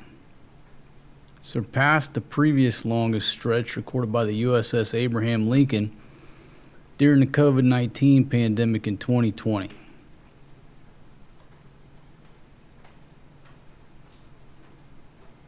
Let's see, Democratic Senator Tim Kaine talking about it's taking a serious toll on the sailors' mental health and well-being. Did anybody forget to tell him that this is sort of a war?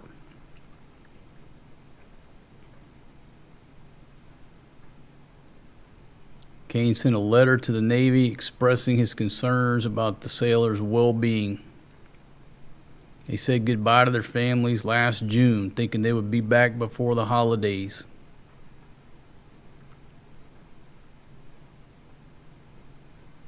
Talked about this yesterday. Reportedly somebody aboard some of the ships took a picture of the child. The child sucked. They sent it back to their moms and families, and the families posted it on social media, and now everybody's in an uproar because their child isn't a 5-star meal. Anybody forget to tell everybody this is sort of wartime?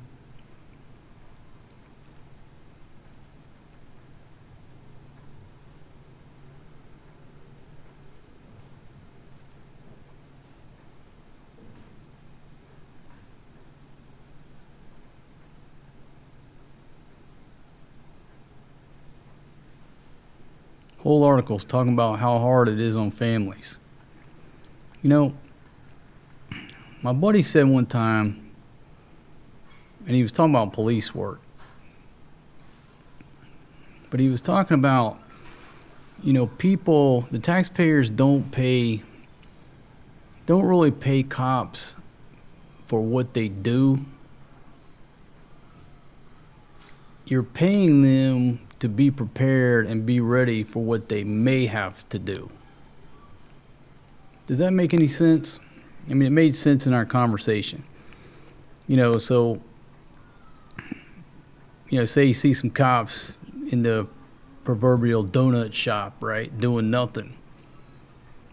You're not really paying those guys to do what they do every minute of the day. You're paying them to be there and do a job that nobody else wants to do, and put their life in harm's way when that occasion arises. You know, you join the military, you have to accept that risk that at some point you may be called to deploy and do what they're paying you to stand by to do. And people are complaining about the chow. They're complaining about being gone. What do you think you signed up for? You just assuming that wartime conditions would never come your way? I don't get it.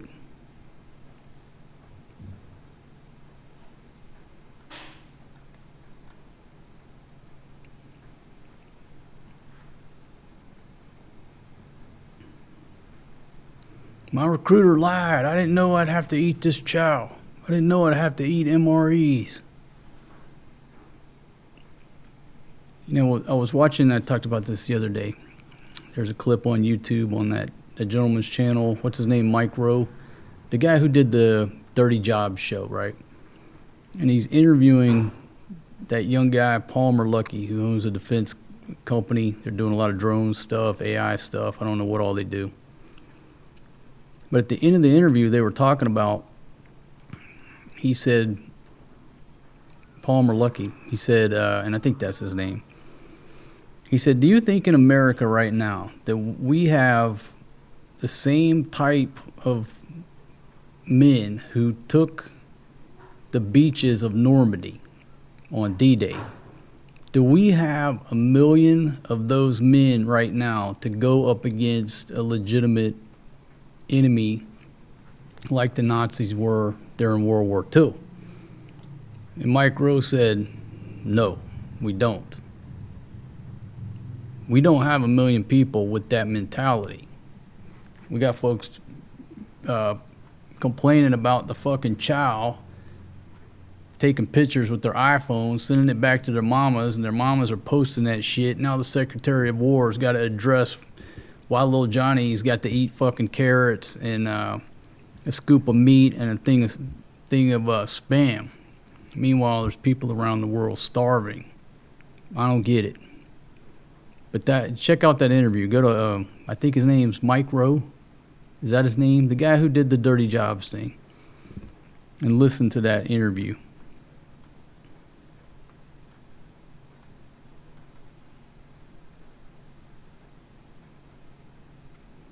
See, Timothy says my E4 pay was $500 a month.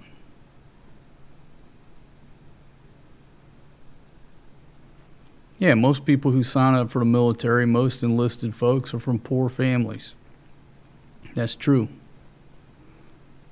So it ain't like they haven't had to eat, you know, I grew up eating a piece of loaf bread, 2 pieces of loaf bread with some brown gravy over the top of it. I used to think that was a steak.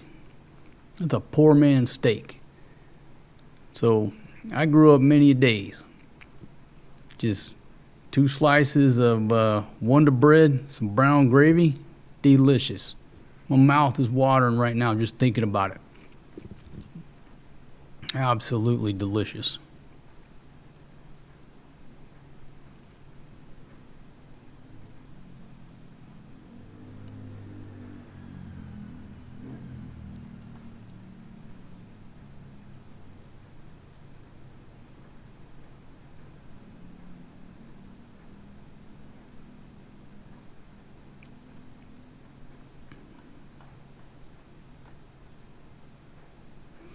Yeah, I mean, if they're, you know, this is the last thing I'll say. If they're complaining about the chow, just drop some cases of MREs and start issuing out MREs. They're going to complain about that too. If troops are complaining, that's normal. But there's a difference in complaining versus taking a picture and sending it to your mommy and then having her, you know, tweet that shit out till the news media gets involved to where it gets all the way back to the Secretary of War. Just eat the Spam, suck it up and drive on and shut the fuck up.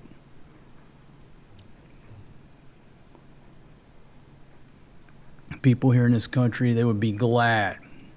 They would be glad to have that tray of food and a scoop of rice. And we're creating a, front page incident because they're forced to eat carrots and a thing of Spam and some meat. People here would love to have that. Don't believe me? Just go down to Tundo. People would love to have that.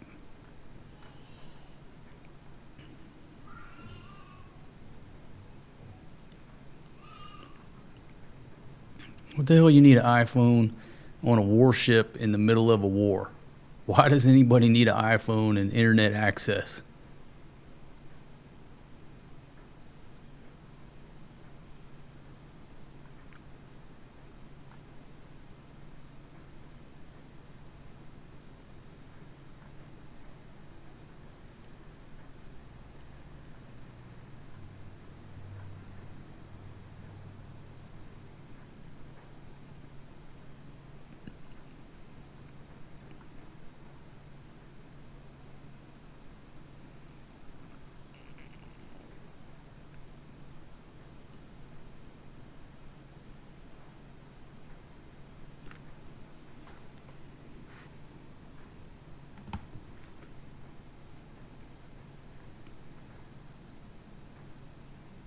Still can't get on Al Jazeera. Just don't like my IP address for some reason.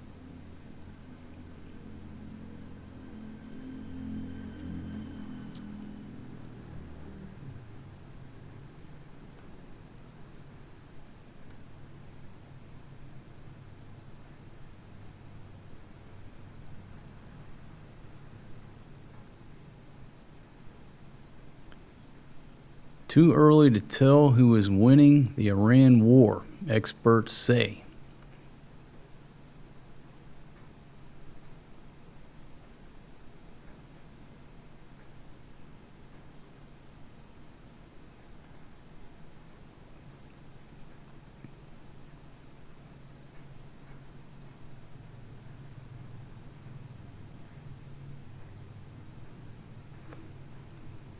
All right, let's go over to CENTCOM right quick. Just see if they put anything else.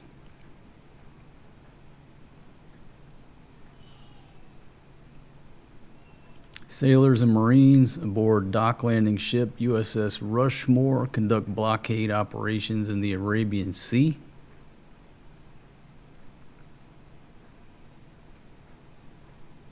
Got some Marines messing with a drone there on the deck, it looks like.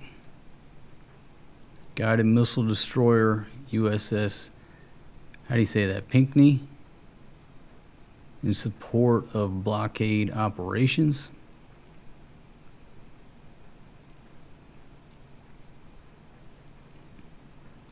See the USS New Orleans.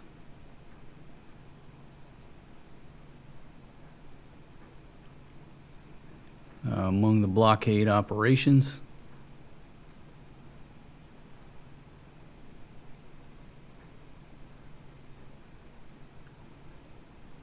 Okay, Apaches flying above the strait during a patrol, providing a visible presence in support of freedom of navigation.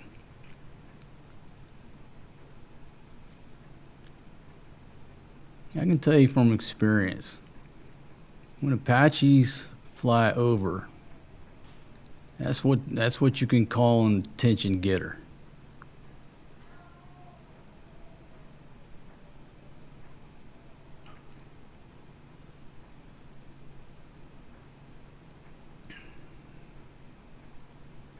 Another ship taking part in the blockade, USS Canberra. Then the guided missile destroyer USS Michael Murphy. Again, they're reporting 21 ships have complied with directions to turn around and head back to Iran. That's from the 18th. Blockade continues.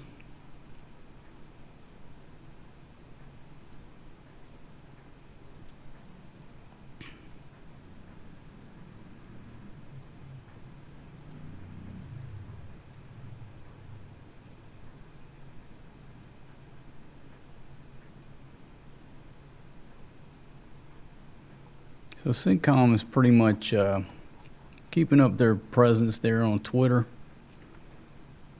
See if DJT's got anything new. Realize it's late over there in DC.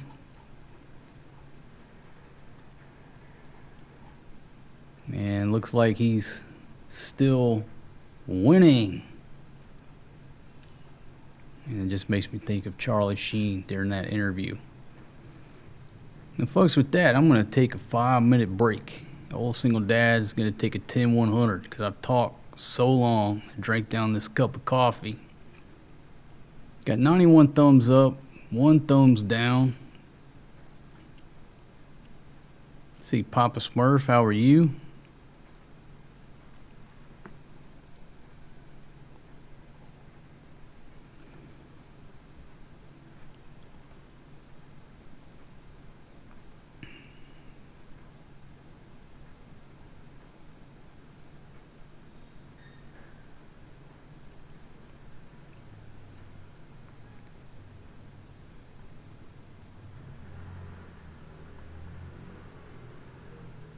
Yeah, see, Roy says, folks on the ship, they can take showers, got electricity, internet. They're complaining about the chow. Again, I got no problem with them complaining, right? Everybody complains. It's just the fact when you tweet that shit out or send it back to your family and it makes the rounds and now we're talking about it, come on. That's not necessary. All right, I'm going to take a 5-minute break. If I'm not back in 5 minutes, just wait longer. What movie's that from?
Okay, folks, I'm back.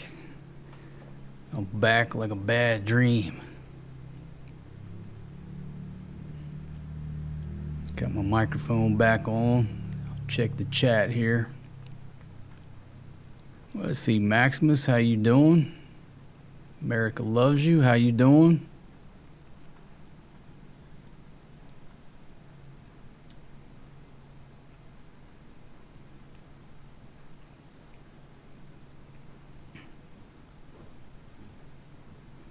Let's see, I must be totally frank. Says, while our soldiers are complaining, the Iranian soldiers want death to America. Seems like they have the advantage.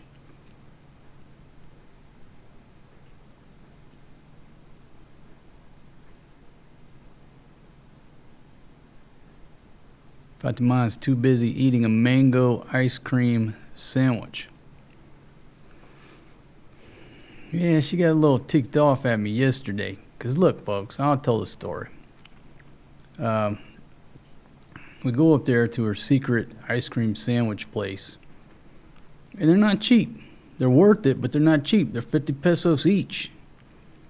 I mean, you're talking, 50 pesos used to be right at $1. Now at the exchange rate, what are we talking, 90 cents? Still, 50 pesos.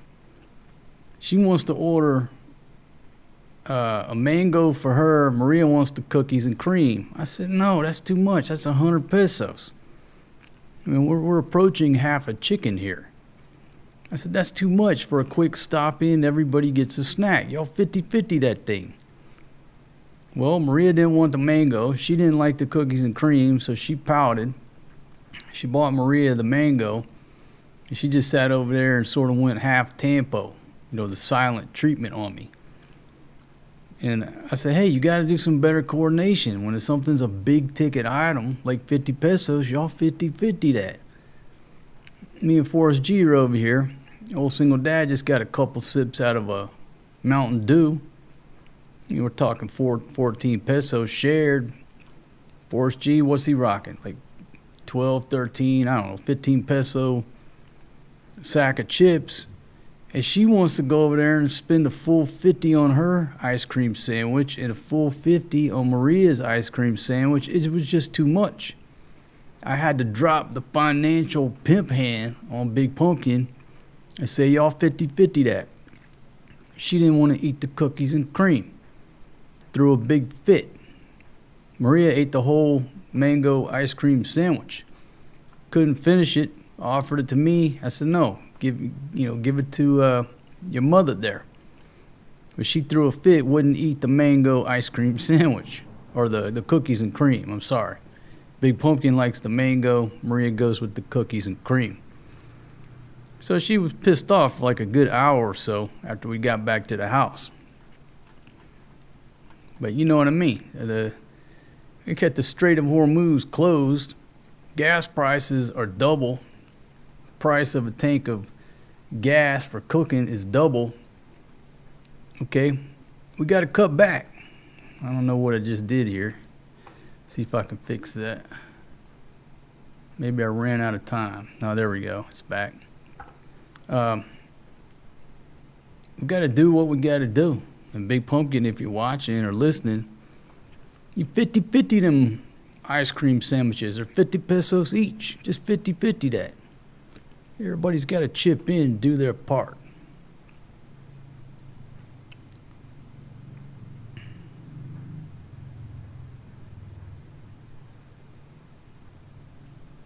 Adolf G says every time we walk out the door, it's $100. Yeah, Fatima, that's exactly what she calls me. Cheap bastard. That's what she was mad about. You cheap bastard wouldn't buy me a mango ice cream sandwich. It was just the point of it. It was just too much. When you stop in at a sorry store, we're not there to eat a 3-course meal. I don't want to stop in and roll out of there 500 pesos lighter for a snack. You can't sustain that.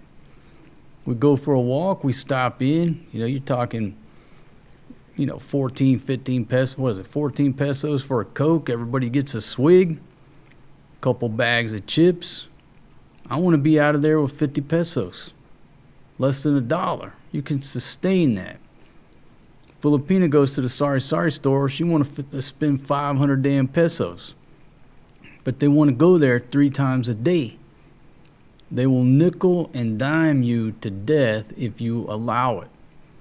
That's why you got to have a strong financial pimp hand and lay it down on them. No, I'm not buying 2 ice cream sandwiches. I'm buying 1. Y'all break that thing in half like I used to when I was a young redneck kid. You break that thing in half. Which half do you want? If I break it, you get to choose. That's the way it was. Everybody's got to do their part due to the gas price. AICS USA, no, nothing is moving through the strait, and 3 tankers got shot at. So we're back to square one.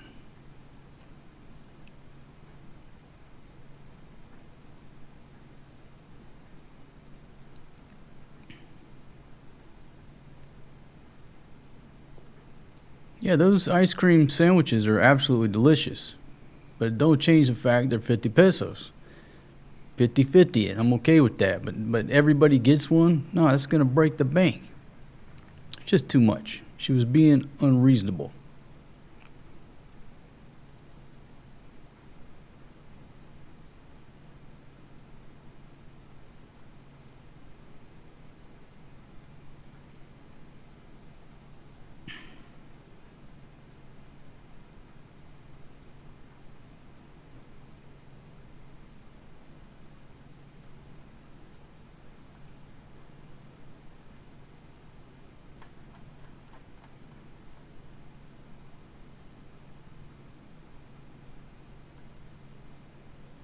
All right, folks, 92 folks here now. I want to say thanks for joining me on today's live stream discussing the Strait of Hormuz and other mysteries of the universe. Again, yesterday when I shut this thing down, we had 4 ships, marching southbound. They were on their way out with another, 3, 4, I can't remember.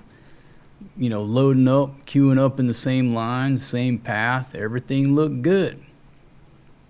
But like I said, 5 minutes after I shut this thing down, all hell will probably break loose. That's what happened.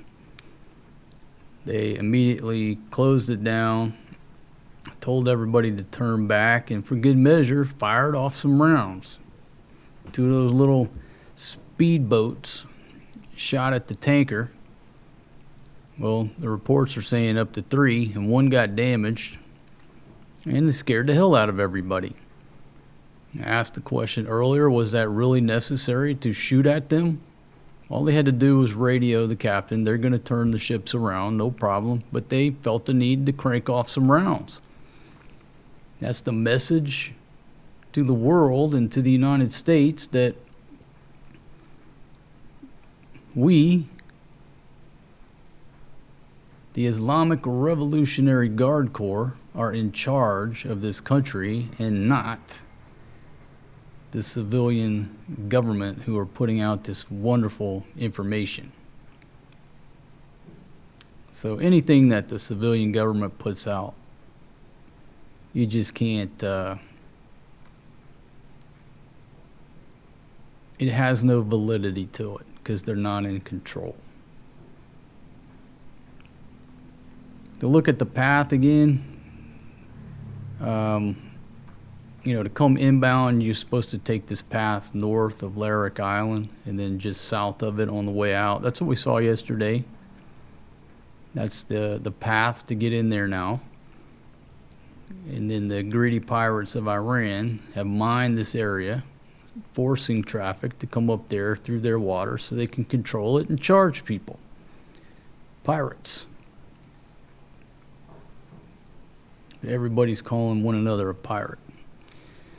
But what's the difference? If you drive your ship past the coast of Somalia and a boatload of Somali pirates board the ship, point an AK-47 at the captain and say, call your company, y'all are going to pay us $2 million before you allow it to pass. Piracy, hijacking. What's the difference than what the greedy pirates of Iran are doing? What I was talking about yesterday, if going into that waterway, that was a bay of Iran, okay, well, they can control it. It's within their country. But the Iranians, in their mind, think that the Persian Gulf is a bay. It's the Bay of Iran. I don't see why they don't realize that there's other countries on the other side of that waterway. What gives them the right to control the entire Gulf and the waterway? And then I ask the question again, is this the Islamic Revolutionary Guard Corps? Do we want them to have 10 nuclear weapons to add to their arsenal? My answer is no, I do not. What about North Korea? I don't want anybody else to join the club. There should be nobody in the nuclear club, but that's not a perfect world. But if humanity at this point can limit the numbers, how's that a bad thing? I don't want these assholes to have 10 nuclear weapons.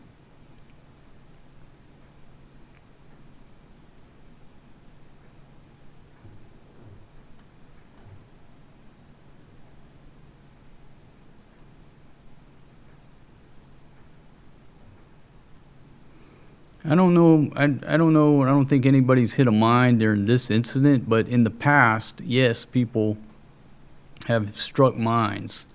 This is not nothing new. We've been dealing with the same situation for decades. And if you get the name of the U.S. ship, let's pull it up.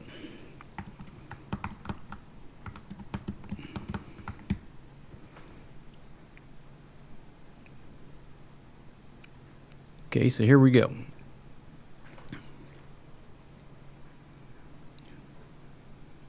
Okay, the USS Samuel B. Roberts. It's commissioned in '86. The ship was severely damaged by an Iranian mine in 1988, leading U.S. forces to respond with Operation Praying Mantis. The ship was repaired and returned to duty and served until it was decommissioned in 2015.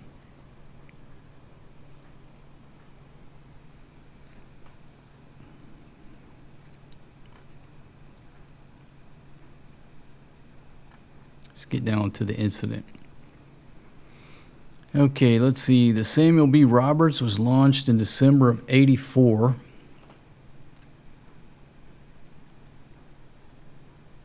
And in 1988, January, it was heading for the Persian Gulf to participate in Operation Earnest Will, which was the escort of reflagged Kuwaiti tankers during the Iran-Iraq War. See, folks, like I said, my generation, we grew up with this shit. It's like, how long is this going to go on? Dealing and hearing about shit in the Persian Gulf with Iran. Samuel B. Roberts had arrived in the Persian Gulf and was heading for a refueling rendezvous with the USS San Jose on 14 April when the ship struck an Iranian mine in the central Persian Gulf, an area she had safely transited a few days earlier. The mine blew a 15-foot hole in the hull, flooded the engine room, and knocked the two gas turbines from their mounts. The blast also broke the keel of the ship. Such structural damage is almost always fatal to a vessel. The crew fought fire and flooding for 5 hours and saved the ship. And again, if you're just joining me, I'm talking about an incident in 1988 where a U.S. Navy ship hit an Iranian mine in the Persian Gulf.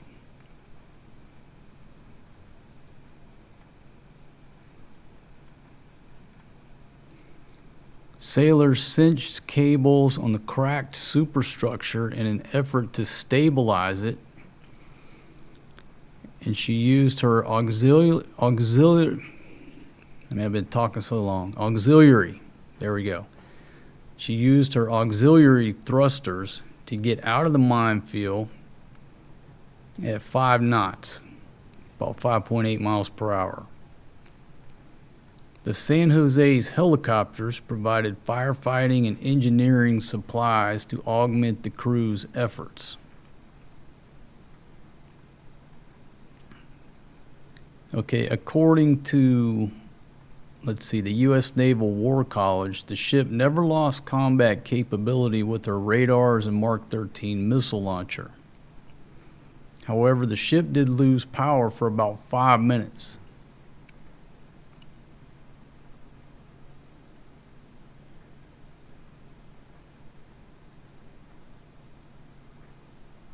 Ten sailors were medevaced for injuries sustained in the blast. 6 returned to the Samuel B. Roberts in a day or so. 4 burn victims were sent for treatment to a military hospital in Germany, eventually moved to the U.S.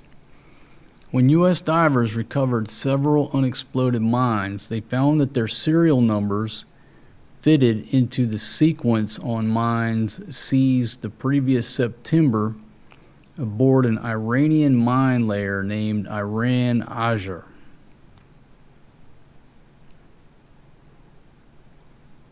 Okay, so you know what? Let me just pull that up. Put the picture of that right there.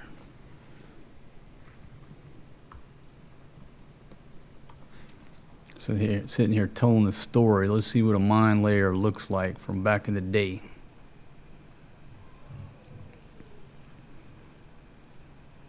Okay, so I'll put that up there. It's Wikipedia.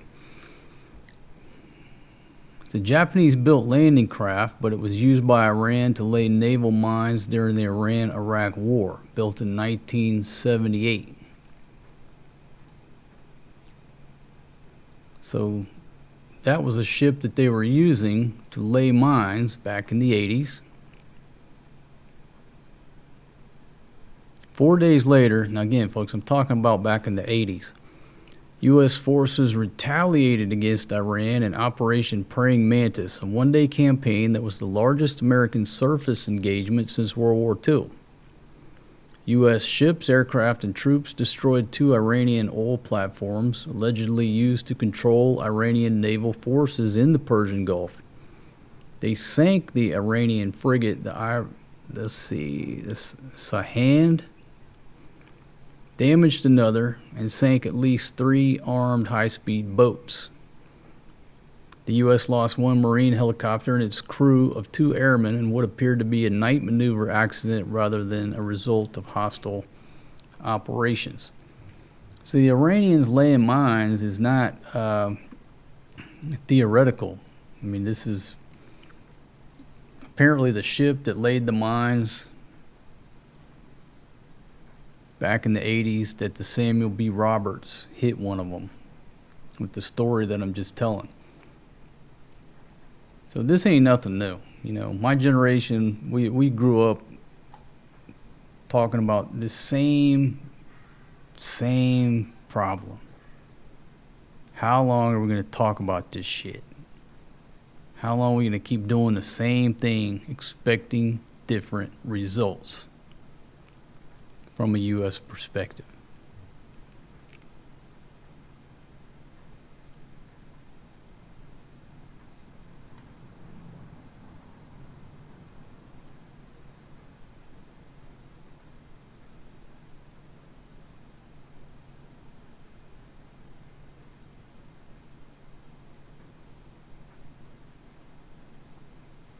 Okay, so Ethan says the Strait of Hormuz, or the Straits, are a natural waterway, not a canal that was built by a government like a Panama Canal. Yeah, if you invest money and build a canal, it makes sense to charge money. But a natural waterway, especially when there's other countries that surround that natural waterway, how can you claim control over it? But again, ink on paper, international law, war crimes, all that shit. Ink on paper don't mean shit. It doesn't matter what the law of international maritime law says. Do you think those Indian crew members a few hours ago who were getting shot at, do you think they gave a shit about international law when rounds were coming their way? Nope. Those guys got the guns. They're shooting at us. We're turning around. You're not going to hold up some piece of paper. But international law says this. No, they'll just put holes in the paper too. It's all about who's got the gun.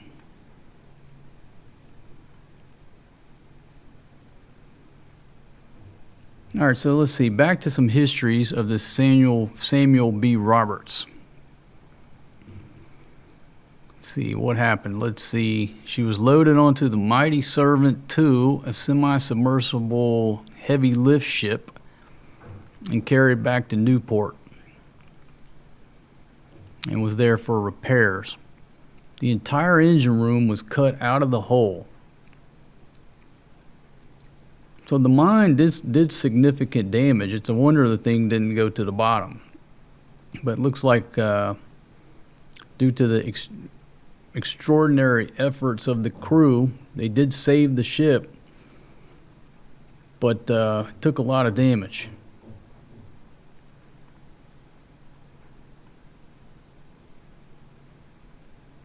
Took 13 months of repairs, and then it went back into service.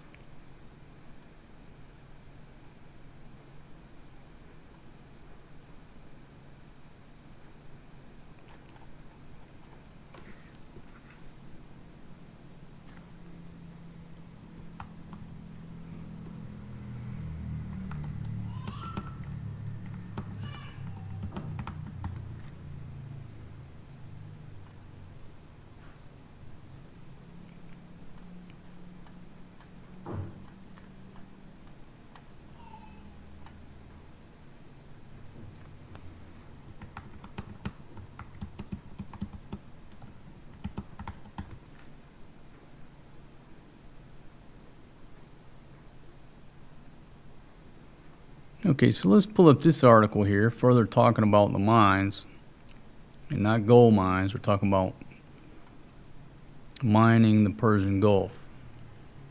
So here's an article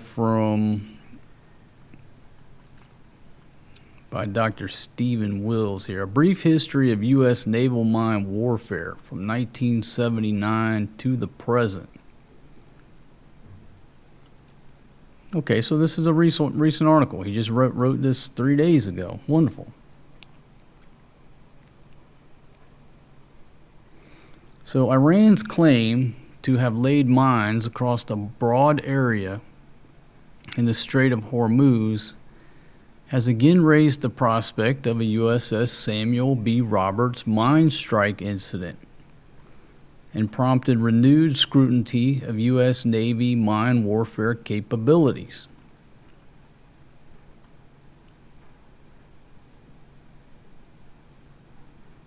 So back in 87 and 88, we had what was called the Tanker Wars.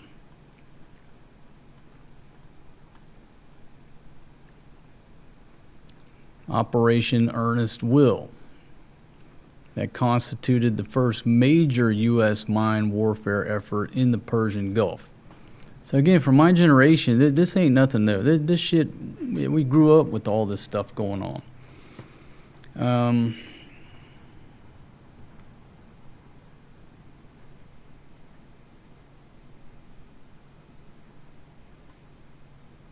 Outbreak of the Iran-Iraq War in 1980 led to an increase in attacks on neutral tanker shipping, with Iran posing the principal threat. 1987, the U.S. proceeded with plans to reflag Kuwaiti tankers and escort them through the strait. So we've already been down this road before.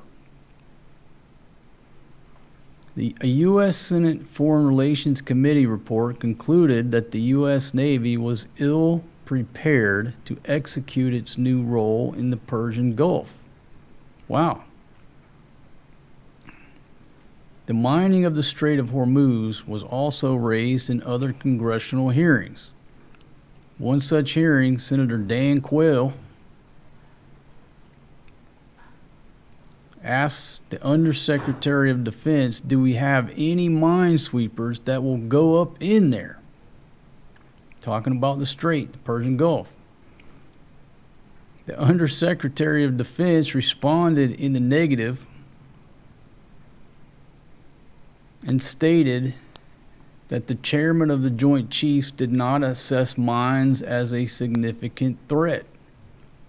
So according to this article, it didn't seem like they were very prepared to deal with mines back in the 80s.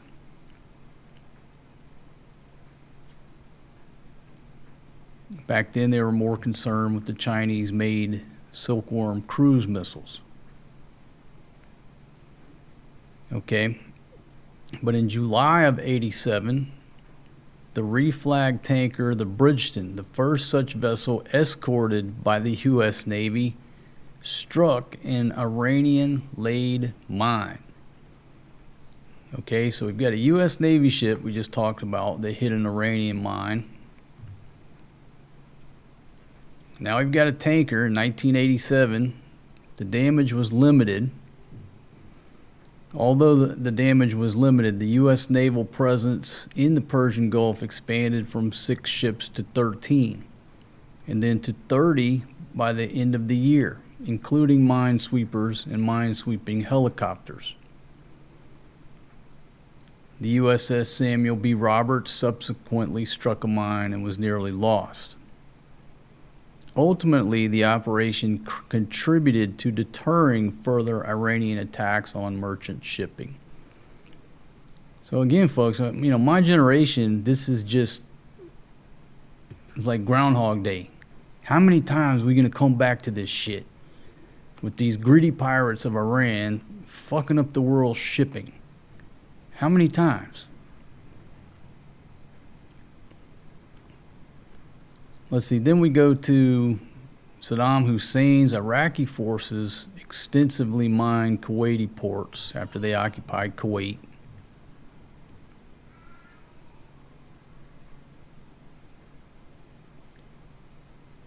Okay, so here we go.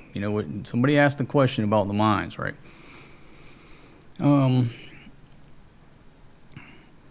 The U.S. minesweepers who had been supporting Operation Earnest Will had already left the region, and they were redeployed via heavy lift ships as the most rapid means of delivering the small, slow vessels back to the theater. Despite minesweeping and hunting operations, 2 U.S. ships, the Princeton and the Tripoli, were damaged by mine strikes. Is this the same Tripoli?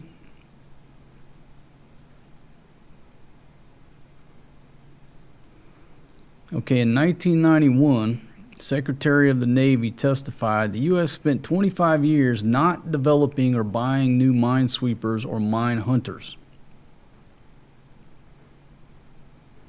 They were particularly dependent on those of the British Royal Navy during Desert Storm.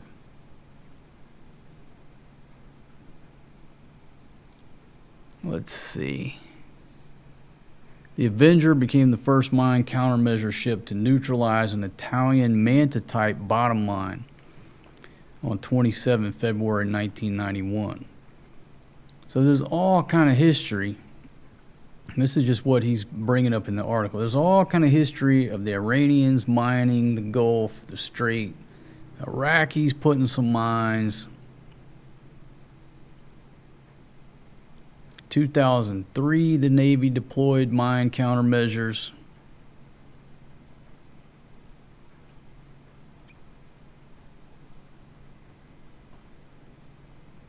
So it's 4 from the U.S., 6 from the British.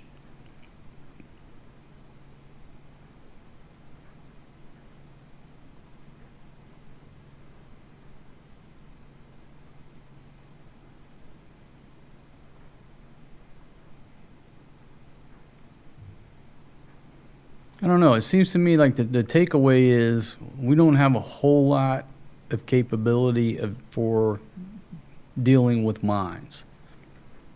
And I guess the technology the future of the technology is obviously some type of autonomous underwater drones, and assumably they're using that type of technology now. But just I get the feeling that we have nowhere near the numbers that we truly need. So whatever they have and whatever they're deploying, they could probably use 500 more.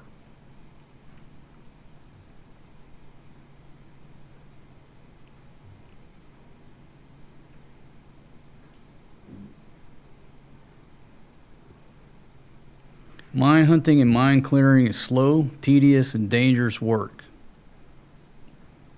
Yeah, I would say that it is. I mean, even with all the technology we have, looking for IEDs and mines and roadside bombs, it's difficult. It's a difficult task to do.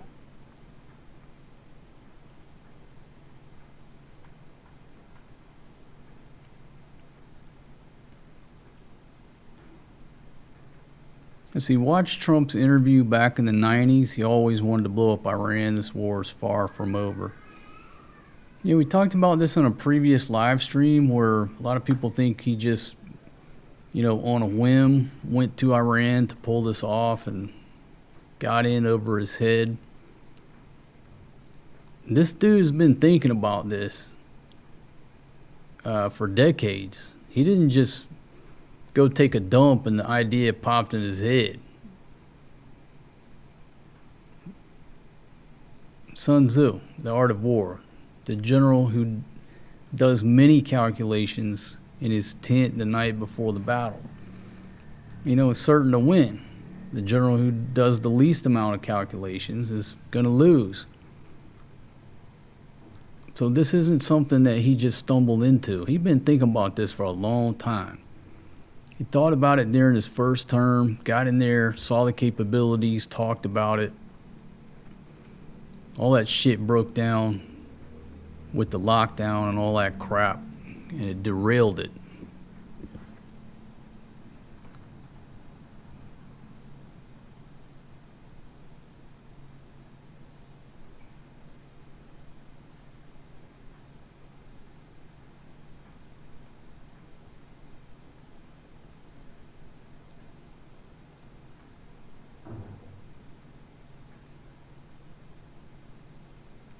We're still got 99 folks here tuning in. Folks, I want to say thanks for joining us.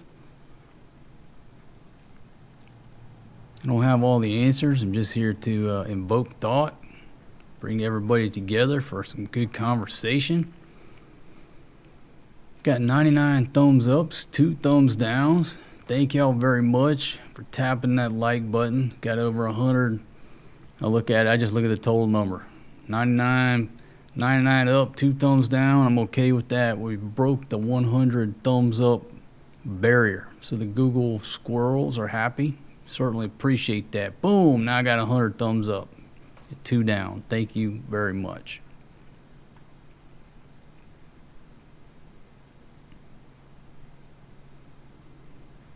Yeah, it pretty much seems like Iran claims the whole Persian Gulf. It's the Gulf of Iran, but what I think really the way they look at it is it's just more of a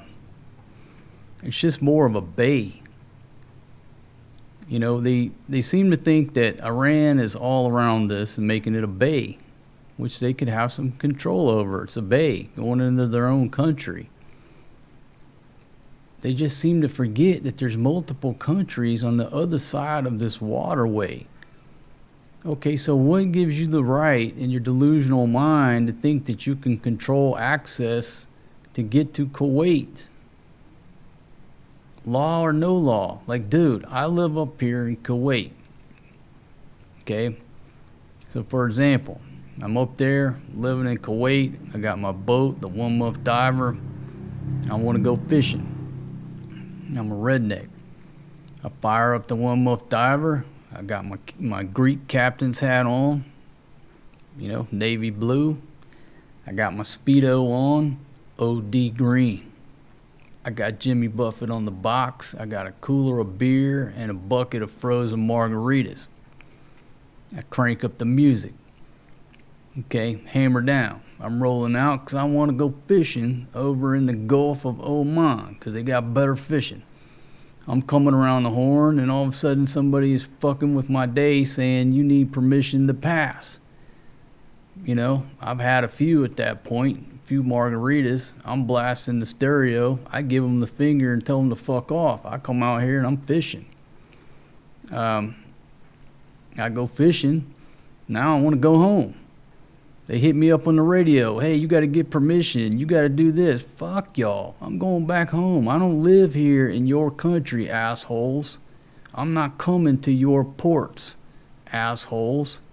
I live up here. Me and the one muff diver are merely driving by your coastline. So if we allow these assholes to control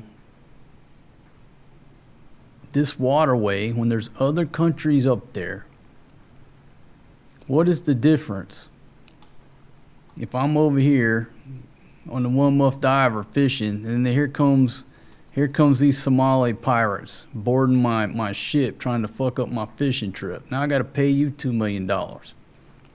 Okay, I pay them. I'm coming over here past Oman. I got to pay you $2 million. Now I'm sailing past Iran. I got to pay y'all fucking $2 million. Something just don't make sense here. Okay? If I live in Kuwait, I got nothing to do with you assholes over here on this side of the waterway. I want to go fishing or I want to go down to Somalia and visit my girlfriend. I go down, hang out with my lady for a couple of days. I want to go back home. Why do I need these assholes' permission? That's what pisses me off about these assholes. It ain't got nothing to do with you. Just leave me alone. Leave me alone. Don't try to tell me I got to pay you a toll for coming past your coastline. If that's the case, then my guy, we got to pay. If you're sailing down through here, you got to pay every one of these countries as you sail past. You got to pay India. You got to pay Sri Lanka. You're coming over this way. You got to pay Thailand. It's unreasonable, right? And again, this is not a man-made government canal where they invested money. This is just a natural waterway. I don't get it. I don't want to pay you. I don't want to give you any control over me and my 24-foot walk around when I go fishing. That's just how I look at it. Now, with that said, let's take the difference in my mind of what is a bay, which would be reasonable, right? Okay, here's the Philippines. Okay, let's just use the Bay of Manila, right? This is Manila Bay. So if you enter this bay,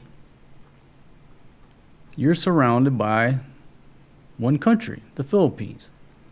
Okay, it would make sense if they want to say, hey, you can enter Manila Bay or you cannot because our country is all around right here. That's a bay. That's still a big bay. But the problem is the Iranians seem to think that the Persian Gulf is the Bay of Iran. They just seem to forget they got neighbors over here in the form of other countries. You assholes. They're on my shit list now. When I first started broadcasting this, I said that they were a lot smarter than the Iraqis. And what I'm learning is that's not exactly true. I gave them a lot more credit than I realized.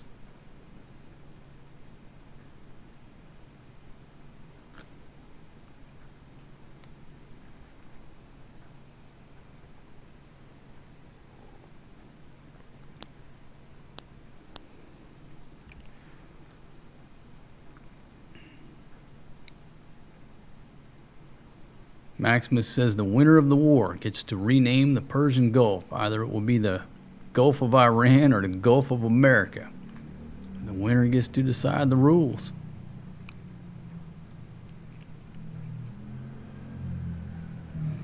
Okay, Mike and Glad says Iran is still losing $500 million a day because of the blockade. Their storage is full and the wells have to be shut down. They can't sustain. And then the Shay 67 says, who blinks first? Who can stand to sustain the longest? Okay, but we're not dealing with rational people within the Islamic Revolutionary Guard Corps. So say you put the strain on them, right, to the point that even the IRGC has to give in and act like they're coming to some type of agreement. And then the minute you turn the faucet back on, they get some money flowing again. A few months, they get cocky again. They go right back to being the greedy pirates that they are. Now we're right back to where we were when this thing started. We're right back to the 80s. We're right back how many times and points in history?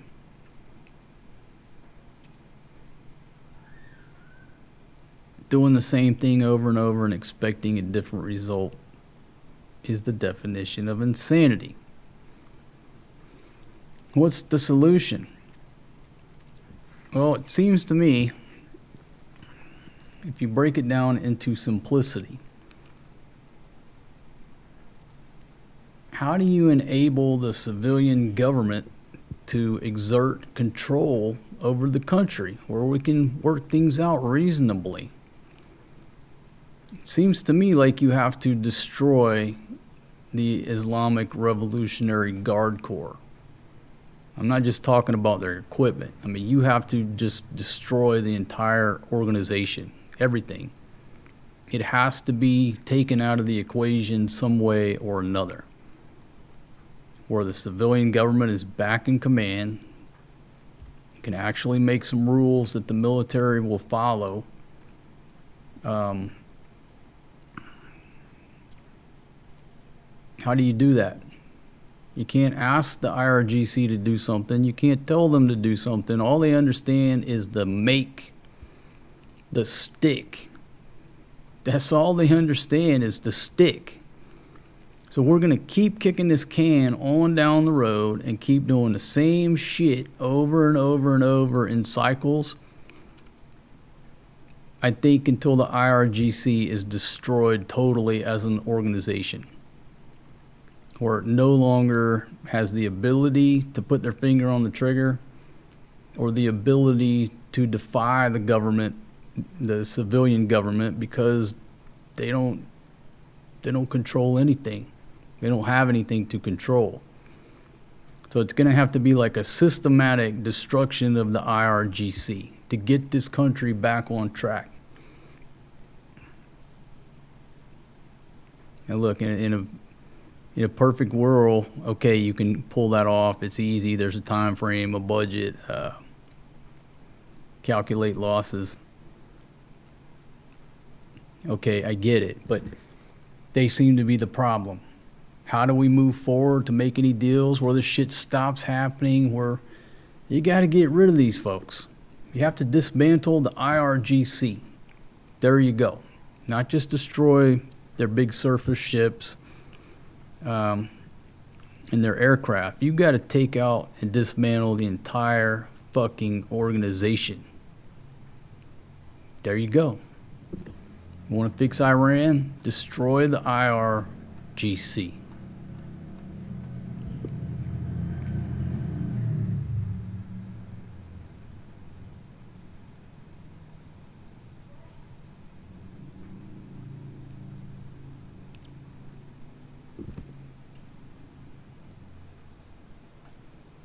See, Christino says Trump seems to be the problem.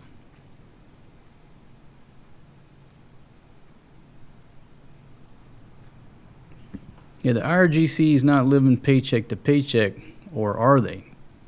We read some reports on previous live streams where a lot of the average soldiers are not getting any food, having to pay for food out of their own pocket. The barracks have been destroyed. The main thing is that that's all part of war, they're soldiers. But the main thing was that a lot of them aren't getting paid. They're not getting paid. They're not getting paychecks. Their families got no money. What's that going to do? People are going to start deserting. How long are you going to work and be a part of a war when your family's not getting paid? So the articles that we covered in that stream, it was not exactly a pretty picture for the average foot soldier.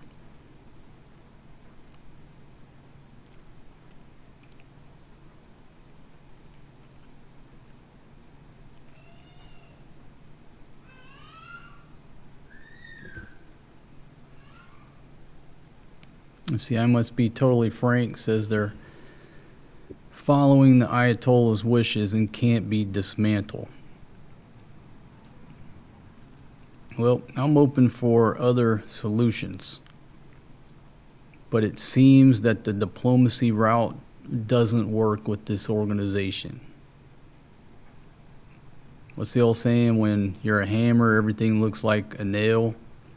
That's how militaries view the world, as they should. That's their job. But this military force is making all the decisions. So it's basically a military dictatorship. What do? You want them to have 10 nukes, or would we rather dismantle the entire organization? They don't want to deal. They don't want to concede. What do you do?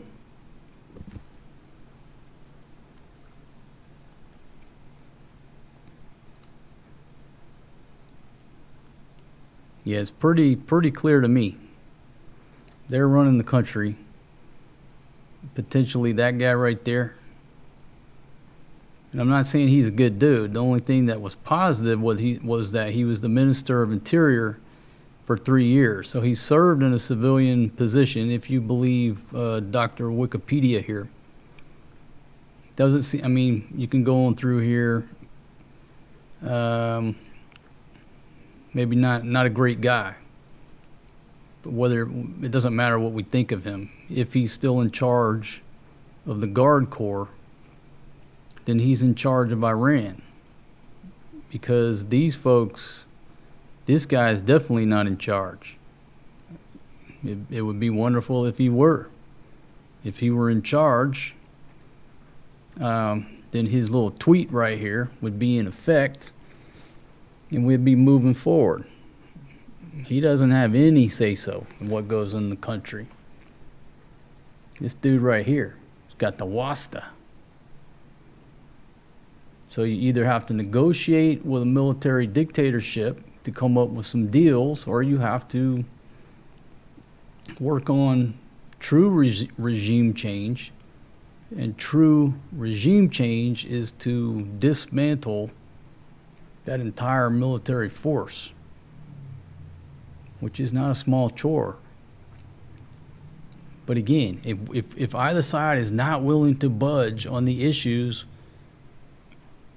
and the sanctions aren't working, or if they agree to make some concessions and it's only temporary, we're just stirring mashed potatoes around on the plate.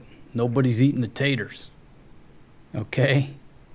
They're just like children, just stirring their shit around on the plate to make it look like they ate something. They ain't eating nothing.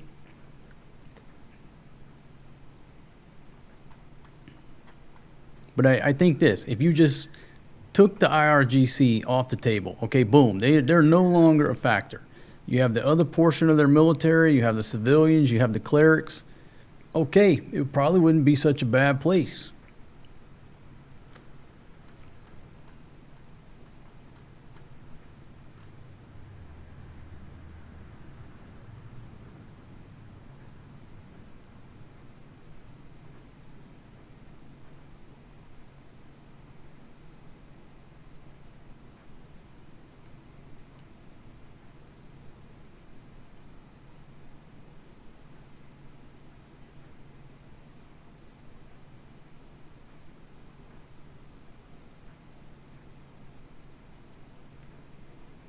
let's see. So the 80s, is the 80s the last time some ships hit mines in the Persian Gulf?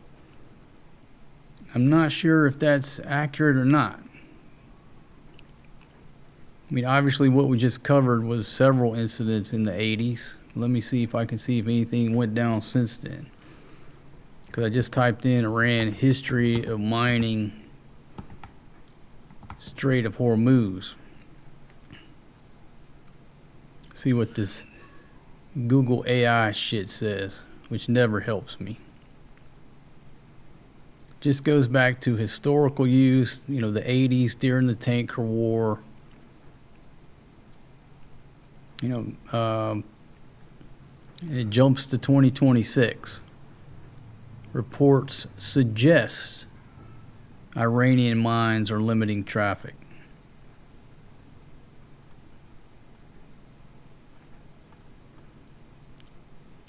Okay, so here we go. Here's 2 days ago from The Guardian. And then a month ago, the New York Times reported that Iran is unable to find mines planted in the Strait of Hormuz. And when I was giving them too much credit and saying, you know, they seem to be a lot smarter of an adversary than the Iraqis. So that story that comes up that says we laid some mines, but we can't find them. Okay, well, it sounds like they're just bulla, right? It sounds like we didn't lay any mines, but we want you to think that we did. So we're just basically bluffing where everybody has to take this path. So when I was giving them too much credit, that's what I was thinking. They're just bullshitting. They're smart. They're just bullshitting. They didn't lay any mines.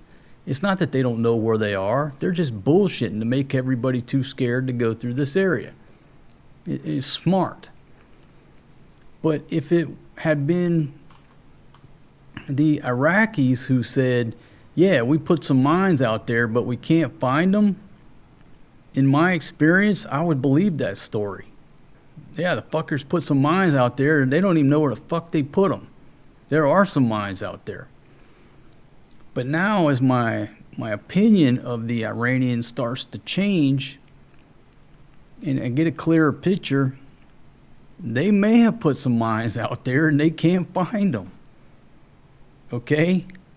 You know, these guys will fuck up a 2-car funeral. So did they put some mines out there? Now they can't find it? Very possible. But, you know, again, if the Iraqis said that, yeah, they put them out there. They don't even know where the fuck they put them. So either way, doesn't matter. Either way, it ain't safe to take that area. It's a dangerous area right now because nobody knows what the truth is.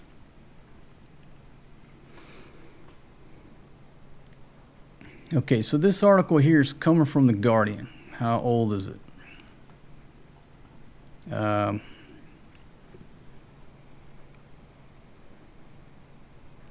Okay, fairly new, 3 days old. What mines has Iran laid,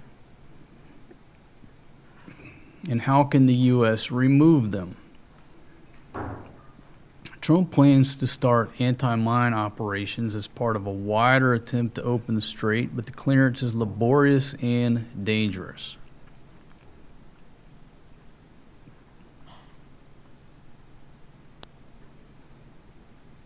In the absence of much of its fleet of large naval vessels, which have been destroyed by airstrikes, it has deployed small surface vessels to lay mines. It is not known how many mines have been laid. Iran has left the path open to ships that are prepared to pay a toll. Okay, so let me look at you. I'm going to try to pull this map up here on the other screen here. Working off of 2 laptops. Damn technology.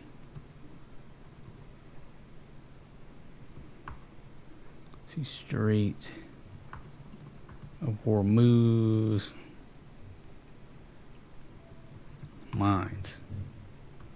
Iran, U.S. Let's see if I can get it on the first try.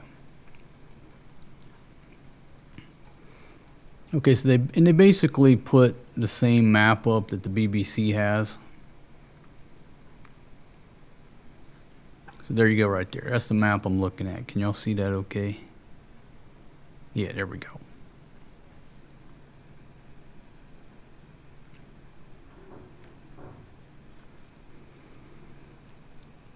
Okay, so again, this is the pre-conflict routes, which is pretty much going through waters, the waters of Oman, right?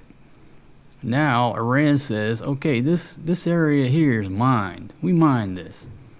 So now you don't have no choice but to come up here clearly on our side, in our waters, on the inbound lane.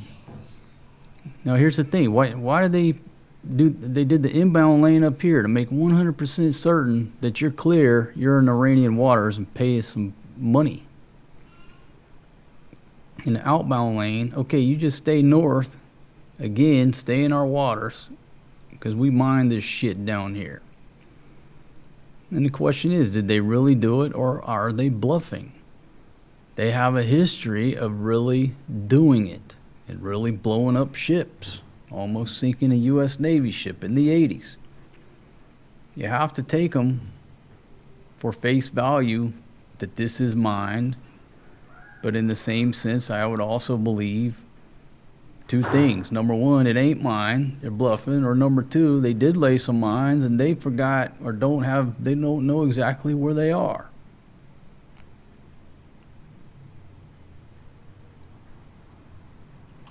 And again, that's the BBC's map. Pretty much same thing.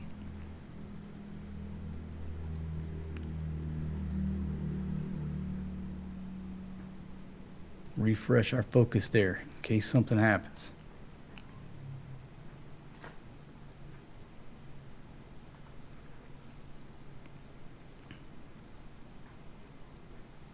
It is not known how many mines have been laid.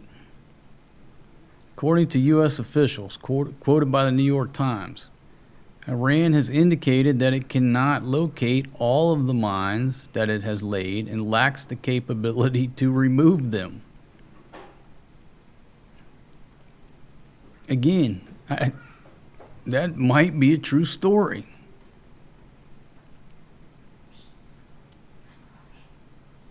Yeah, I'll take some coffee, please. Thank you very much. Okay, but I'm running a live stream here.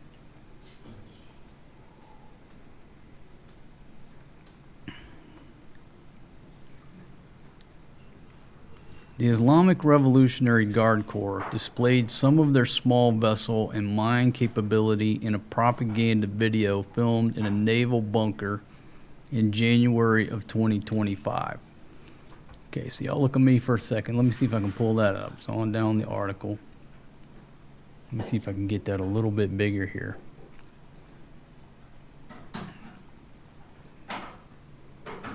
Zoom in one more time.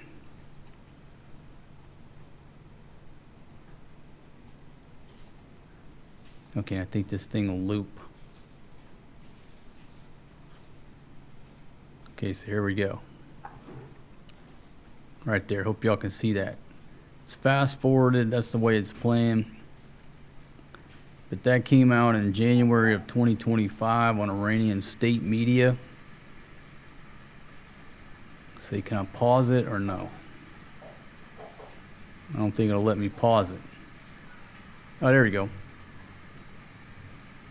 So you've got all these little fast attack boats.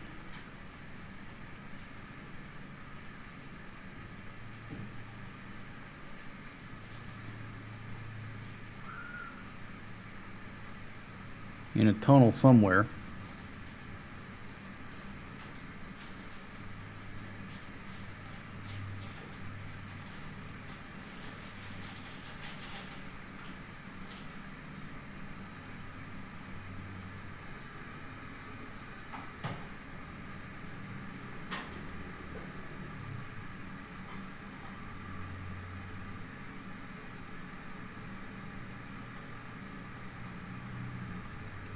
So apparently these little fast attack boats,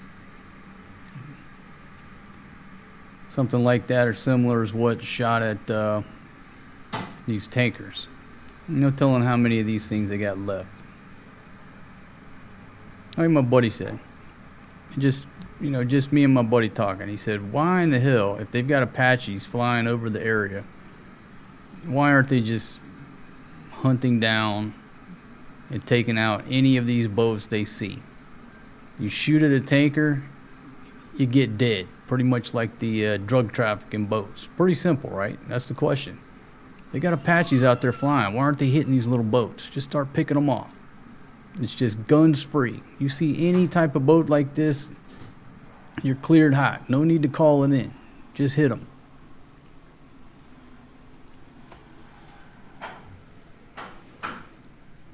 Okay, what mines do they have?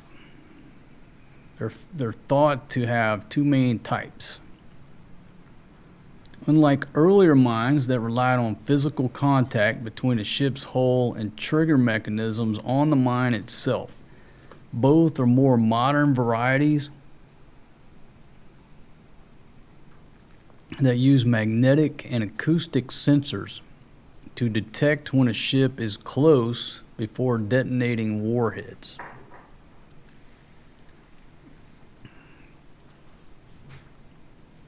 Okay, so it looks like there's another graphic. Could just stay on that article. Pretty good article by The Guardian.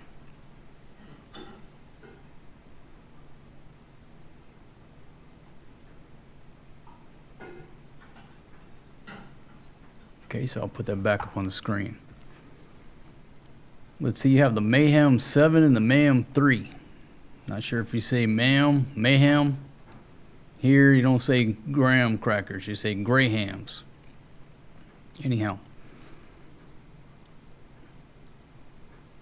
Mayhem 3 is an anchored 300 kilogram mine that can be used in waters as deep as 100 meters. The Mayhem 7 is a bottom resting 220 kilogram mine for use in shallower waters. Its conical in shape or its conical shape is designed to evade sonar detection as it sits on the seabed. Okay, so there you go. This guy right here, the Mayhem 7, evades sonar detection. So I guess that looks like what we were seeing in some of that video. I'm not an expert on underwater sea mines.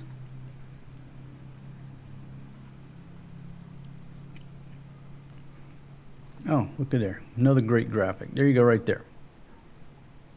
There's the Mayhem 7. Sort of looks like the Apollo program capsule. Then the other one looks more like a typical mine that we would envision.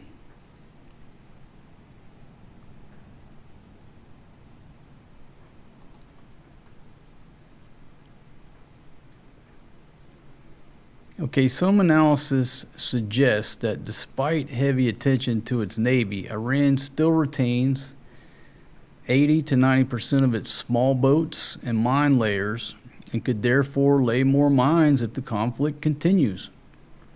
It don't take a huge ship to go out and lay a mine.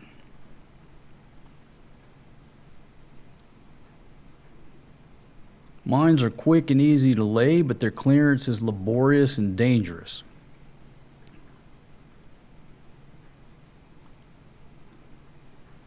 Let's see, the best and least risky option for the U.S. would be to use uncrewed marine mine hunting vehicles.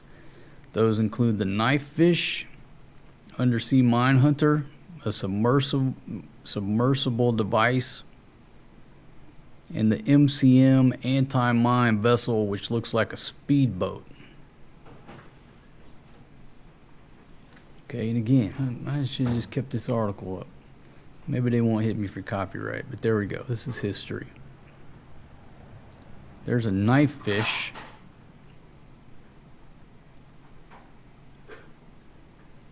Okay, I'll just leave that picture up there for a second, those mines, while I talk about it a little bit more.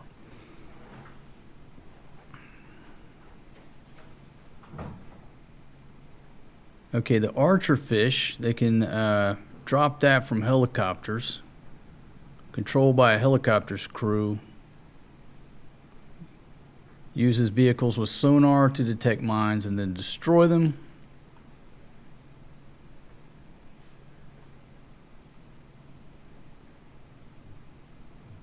How effective are modern mines?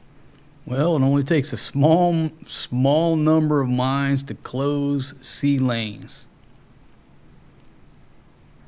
Because, and here's the word again, coming from the ship's captain, some mines can be set to detonate after a certain number of ships have passed over it, creating uncertainty. So 3 ships can go by, it hits the 4th one. Again, uncertainty. That's the word. All you got to do is create uncertainty or the fear that there's mines out there, and you shut down the sea lanes. That's why we don't know if they really put the mines out there. Did they really not? Did they have enough time? Do they really know where they're at? All they got to do is create uncertainty, and now guess what? Lottie-dottie, everybody is coming exactly where they tell them to go. Why? Because this is uncertain. Nobody knows at this point. And until the United States Navy, okay, tells me if I'm here, well, if I'm here on a 1-month diver coming through, until the United States Navy says, yeah, man, it's clear. We cleared it. You're good. I'm taking the route that the Iranians tell me to take. Because there's just too much uncertainty here. Why would I risk the old girl? I'm going to take their route. Okay, mission accomplished on their part. Uncertainty right here. Dangerous area. Real or not. Don't matter. Don't matter. Change the shipping lanes. Okay, so here's a question. Is Iran required to map where it has laid mines? Requirement, law, policies, ink on paper. It means nothing. When you're in a war or somebody's pointing a gun at you, are they required to map it? There are overlapping international laws and claims covering the strait that are complicated by the fact that neither Iran nor the U.S. is a party to the 1994 UN Convention on the Law of the Sea. That's a whole lot of words to just say what I said. Fucking ink on paper don't mean shit. International law stipulates that mines may not be used to close international straits. However, Iran claims the strait as its territorial waters. More argument about ink on paper.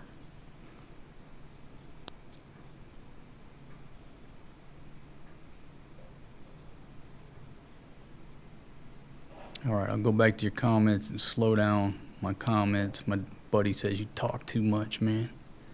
You talk too much during your live streams. Just shut up. Take a pause. Don't say so many words. Big Pumpkin just brought me a fresh cup of coffee here.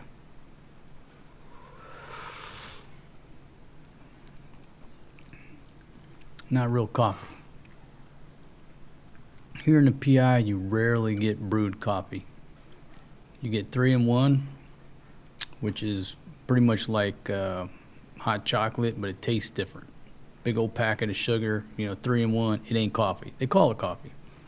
I mean, this is like the little package. You add your own sugar, what have you.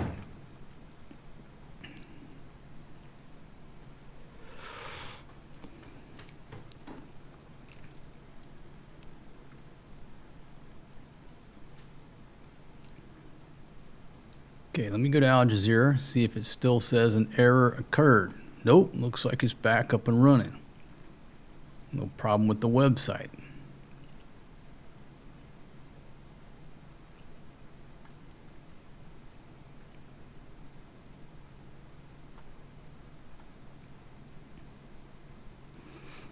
Okay, so does this sound like they're interested in peace? In his remarks to state media about the status of negotiations with Washington, Parliamentary Speaker Mohammad Bagher Ghalibaf also proclaimed Tehran's military prowess, saying that Iranian forces had struck 180 drones and an F-35 fighter jet. Hitting the F-35 is not a one-off event. It is an operation across various dimensions of technical and design capabilities. The missile that exploded near the F-35 made the enemy realize what capabilities we possess and in what direction we are heading. A U.S. military official said last month that a F-35 fighter jet involved in combat operations over Iran made an emergency landing at an air base in the region. CNN, citing two unnamed sources, reported that the jet had been forced to land after it was struck by what was believed to be Iranian fire. And we talk about when you still have electricity and running water, it's very easy to be cocky, and it's very easy to continue operations and doing what you're doing. Life is normal. It's a whole different story if this gentleman making these remarks don't have electricity or running water. That's just a statement of fact. They're pretty cocky right now because really how much pain have they felt from a military standpoint? When you can still go home at night and watch a big screen and turn the TV on and you got electricity, no. Most folks over there ain't got no internet because they're blocking it. If you got running water, you still go to the coffee shop, they got a false sense of security. Because it may appear that they've got traction against the U.S., but it's only because the gloves have not come off.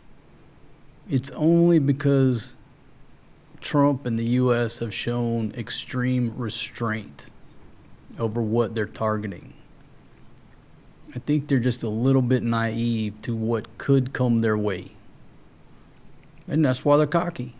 Why are they so cocky? They're not feeling no real pain. They may seem like they have the upper hand, but the U.S. military has the capability to really make them feel some pain.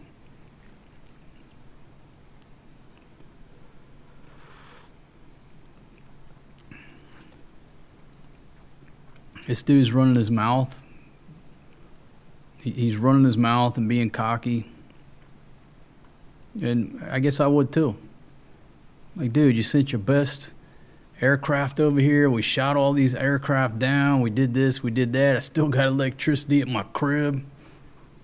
Yeah, these Americans aren't so bad. They're all bark and no bite.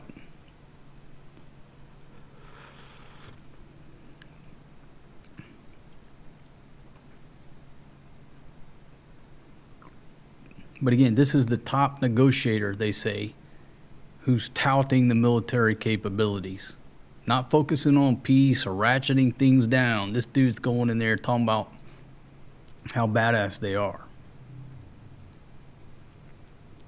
If and when there's a round two, I think they're gonna have a little bit different perspective after a few days.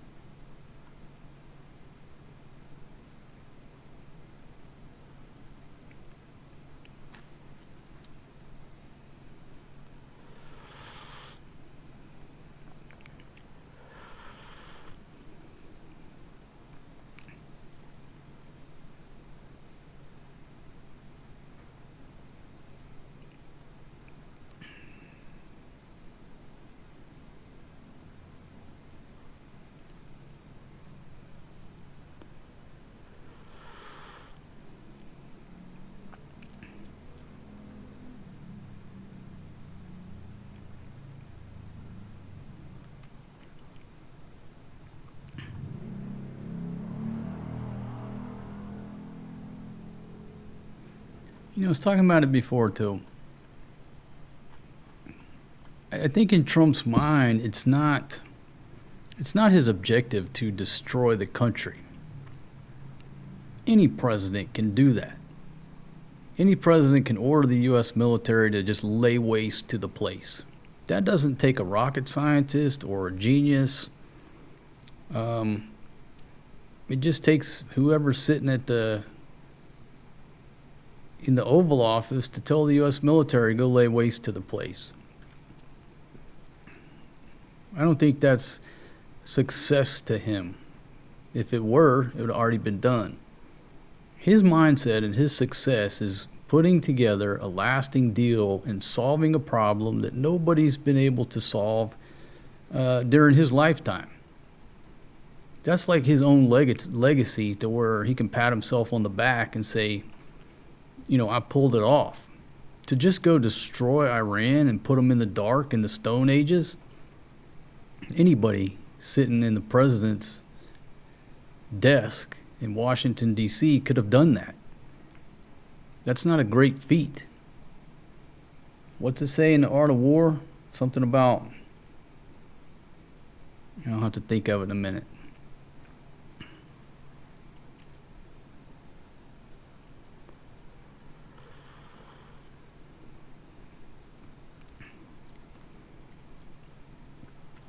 Yeah, round one, they've pretty much taken out most of their military hardware. Obviously, not all of it, but they've taken out a lot of pieces. But that's the targets they've been hitting.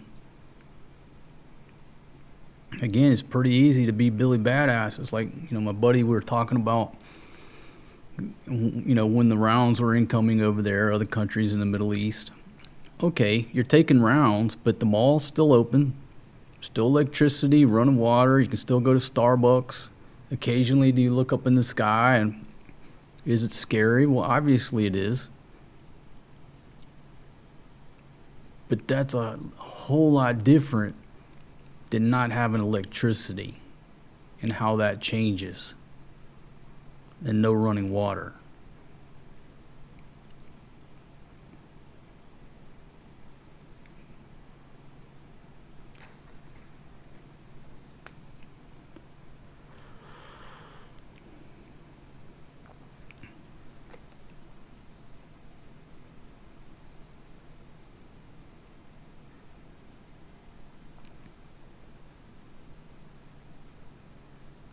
Let's see, TCB Tiger, how are you?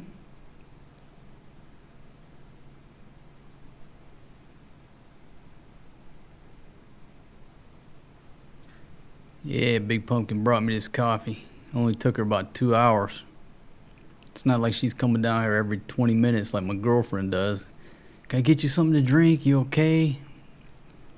Nothing like that. Those days are gone.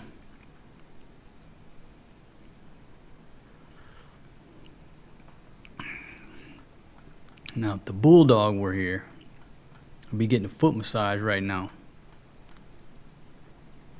Oh, damn, I forgot Big Pumpkin's watching my show.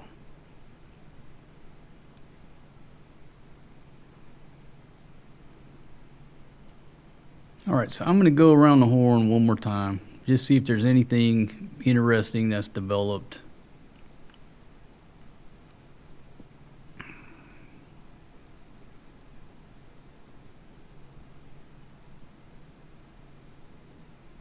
See, again, this is saying the USS Gerald Ford moves into the Red Sea.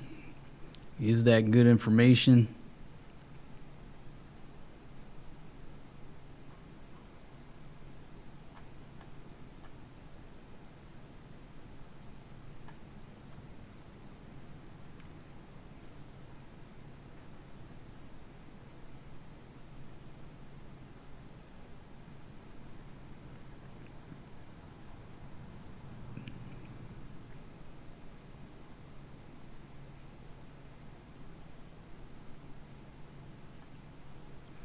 I go off on these tangents about international law, right?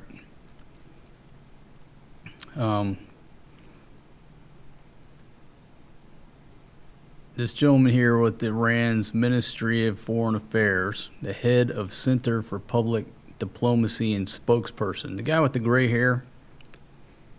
Let's see, Ismail Bakai. Anyhow, let me just pull up what he says. So this chick is quoting, under international law, transit through the waterways must remain open, blah, blah, blah. She's quoting international law. This dude gets pissed off on Twitter and says, oh, that international law? The one that the EU dusts off to lecture others while quietly greenlighting a U.S.-Israeli war of aggression, looking the other way on atrocities against Iranians. Spare the sermons.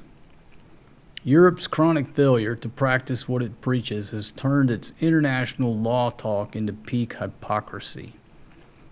And that's what it is. It's hypocrisy. People quote laws and international laws only when it benefits them. Meanwhile, they're breaking the same fucking laws, right? It's just ink on paper. Wasting your time talking about it. Who's got the gun and who's got their finger on the trigger? That's who makes the rules of the moment. No rule of international law forbids Iran, the coastal state, from taking necessary measures to stop the Strait of Hormuz being used for waging military aggression against Iran. See, he's just using the words international law to his benefit. An unconditional transit passage in Hormuz. That fiction sailed the moment U.S. and Israeli aggression brought U.S. military assets into the Strait's backyard. So see, it's his perspective that we own the Strait. We own that Strait. We own this area over here. But he's quoting international law even though he's complaining about the chick quoting international law. Just wasting your fucking time.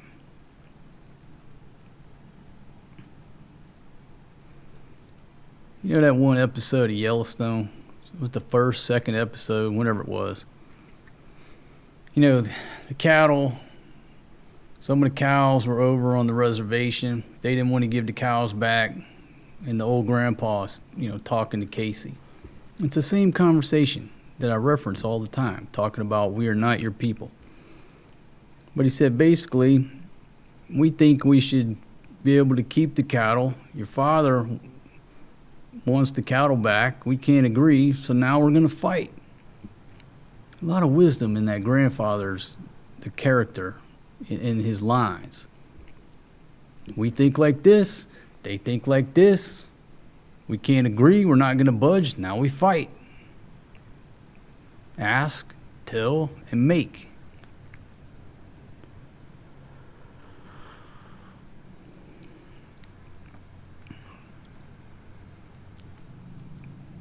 All right.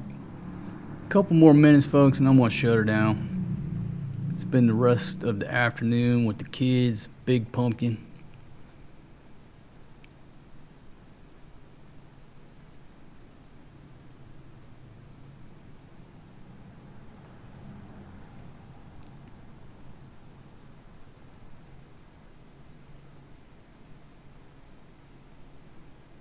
Just check some of the main sites here from the U.S. See if they're talking about anything new.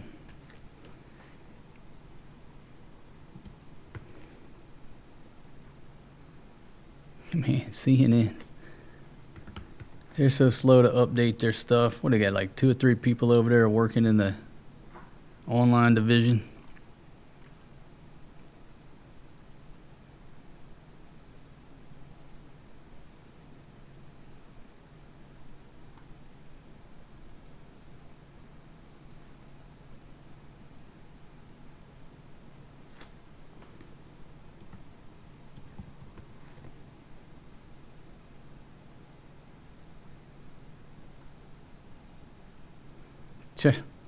Go to this, what is this, ms.now, what is that, NBC or MSNBC? I don't even know what it is. Their top article. This dude, Raskin's 25th Amendment plan is a distraction. Here's a better way to replace Trump. I don't know who this fucking Raskin guy is.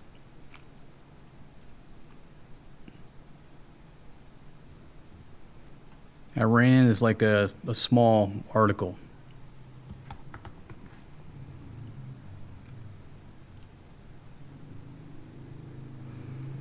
Okay, so you go to the New York Post, talking tough. Iran's disfigured supreme leader issues chilling message.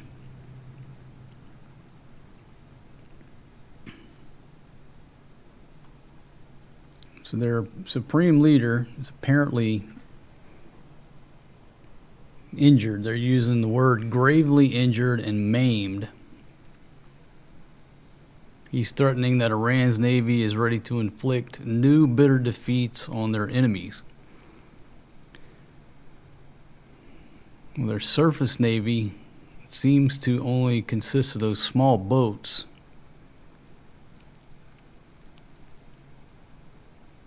The newly minted Ayatollah, who has not been seen since he took control of the regime after being maimed and losing a leg in the February 28 airstrike that killed his father. So this gentleman took some battle damage.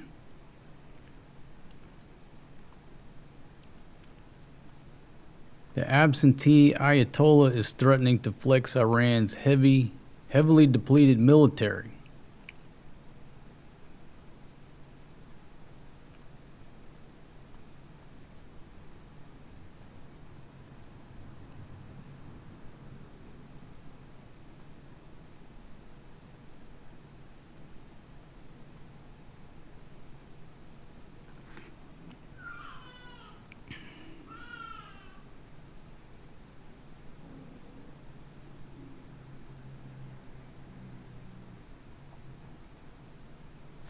Not much new.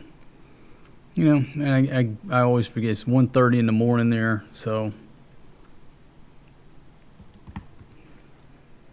it's the night crew in the U.S.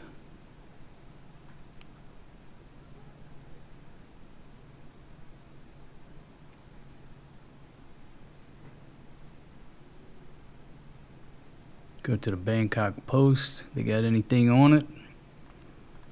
19 Chinese arrested in online gambling bust. What's new? Why do the Chinese love to gamble so much?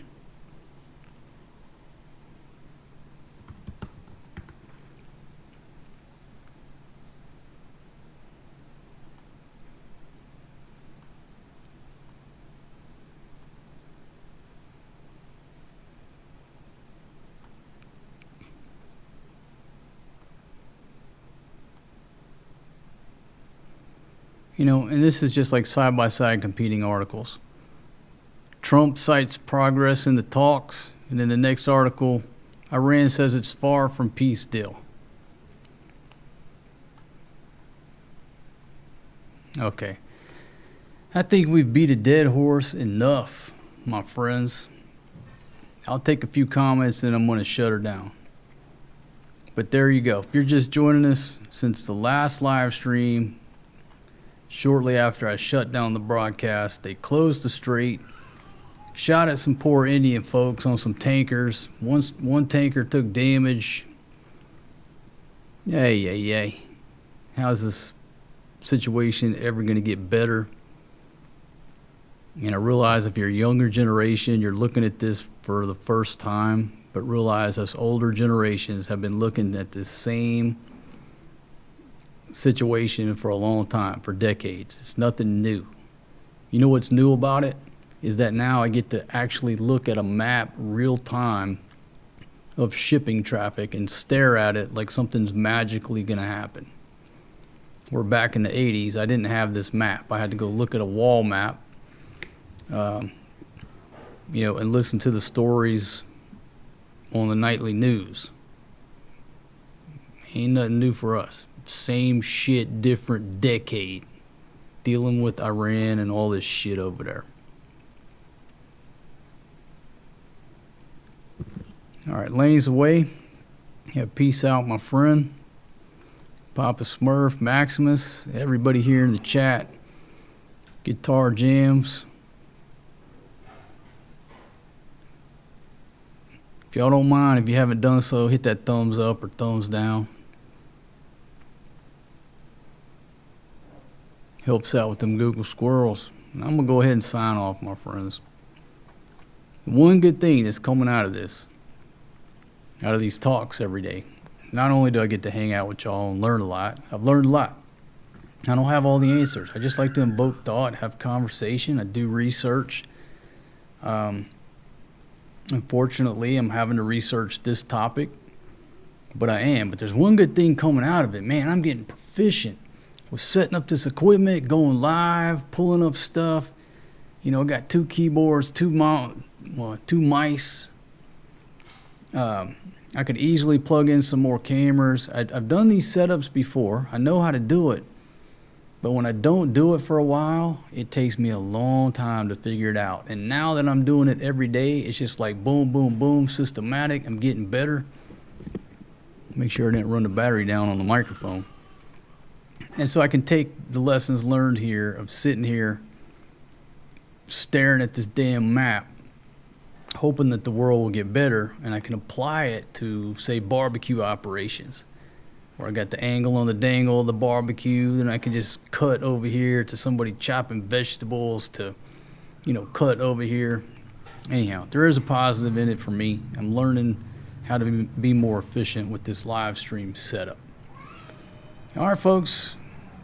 See y'all tomorrow on the next video or the next live stream. Hug your kids, hug your old lady. I'm going to go give Big Pumpkin a big old hug. And, little few love pasalubong slaps. Now look, folks, not a slap, but you know, I read an article back there in the 80s on Cosmo that said if your lady walks by, you're supposed to, you know, give her a little love tap on the derriere, or it means that you're not interested in her.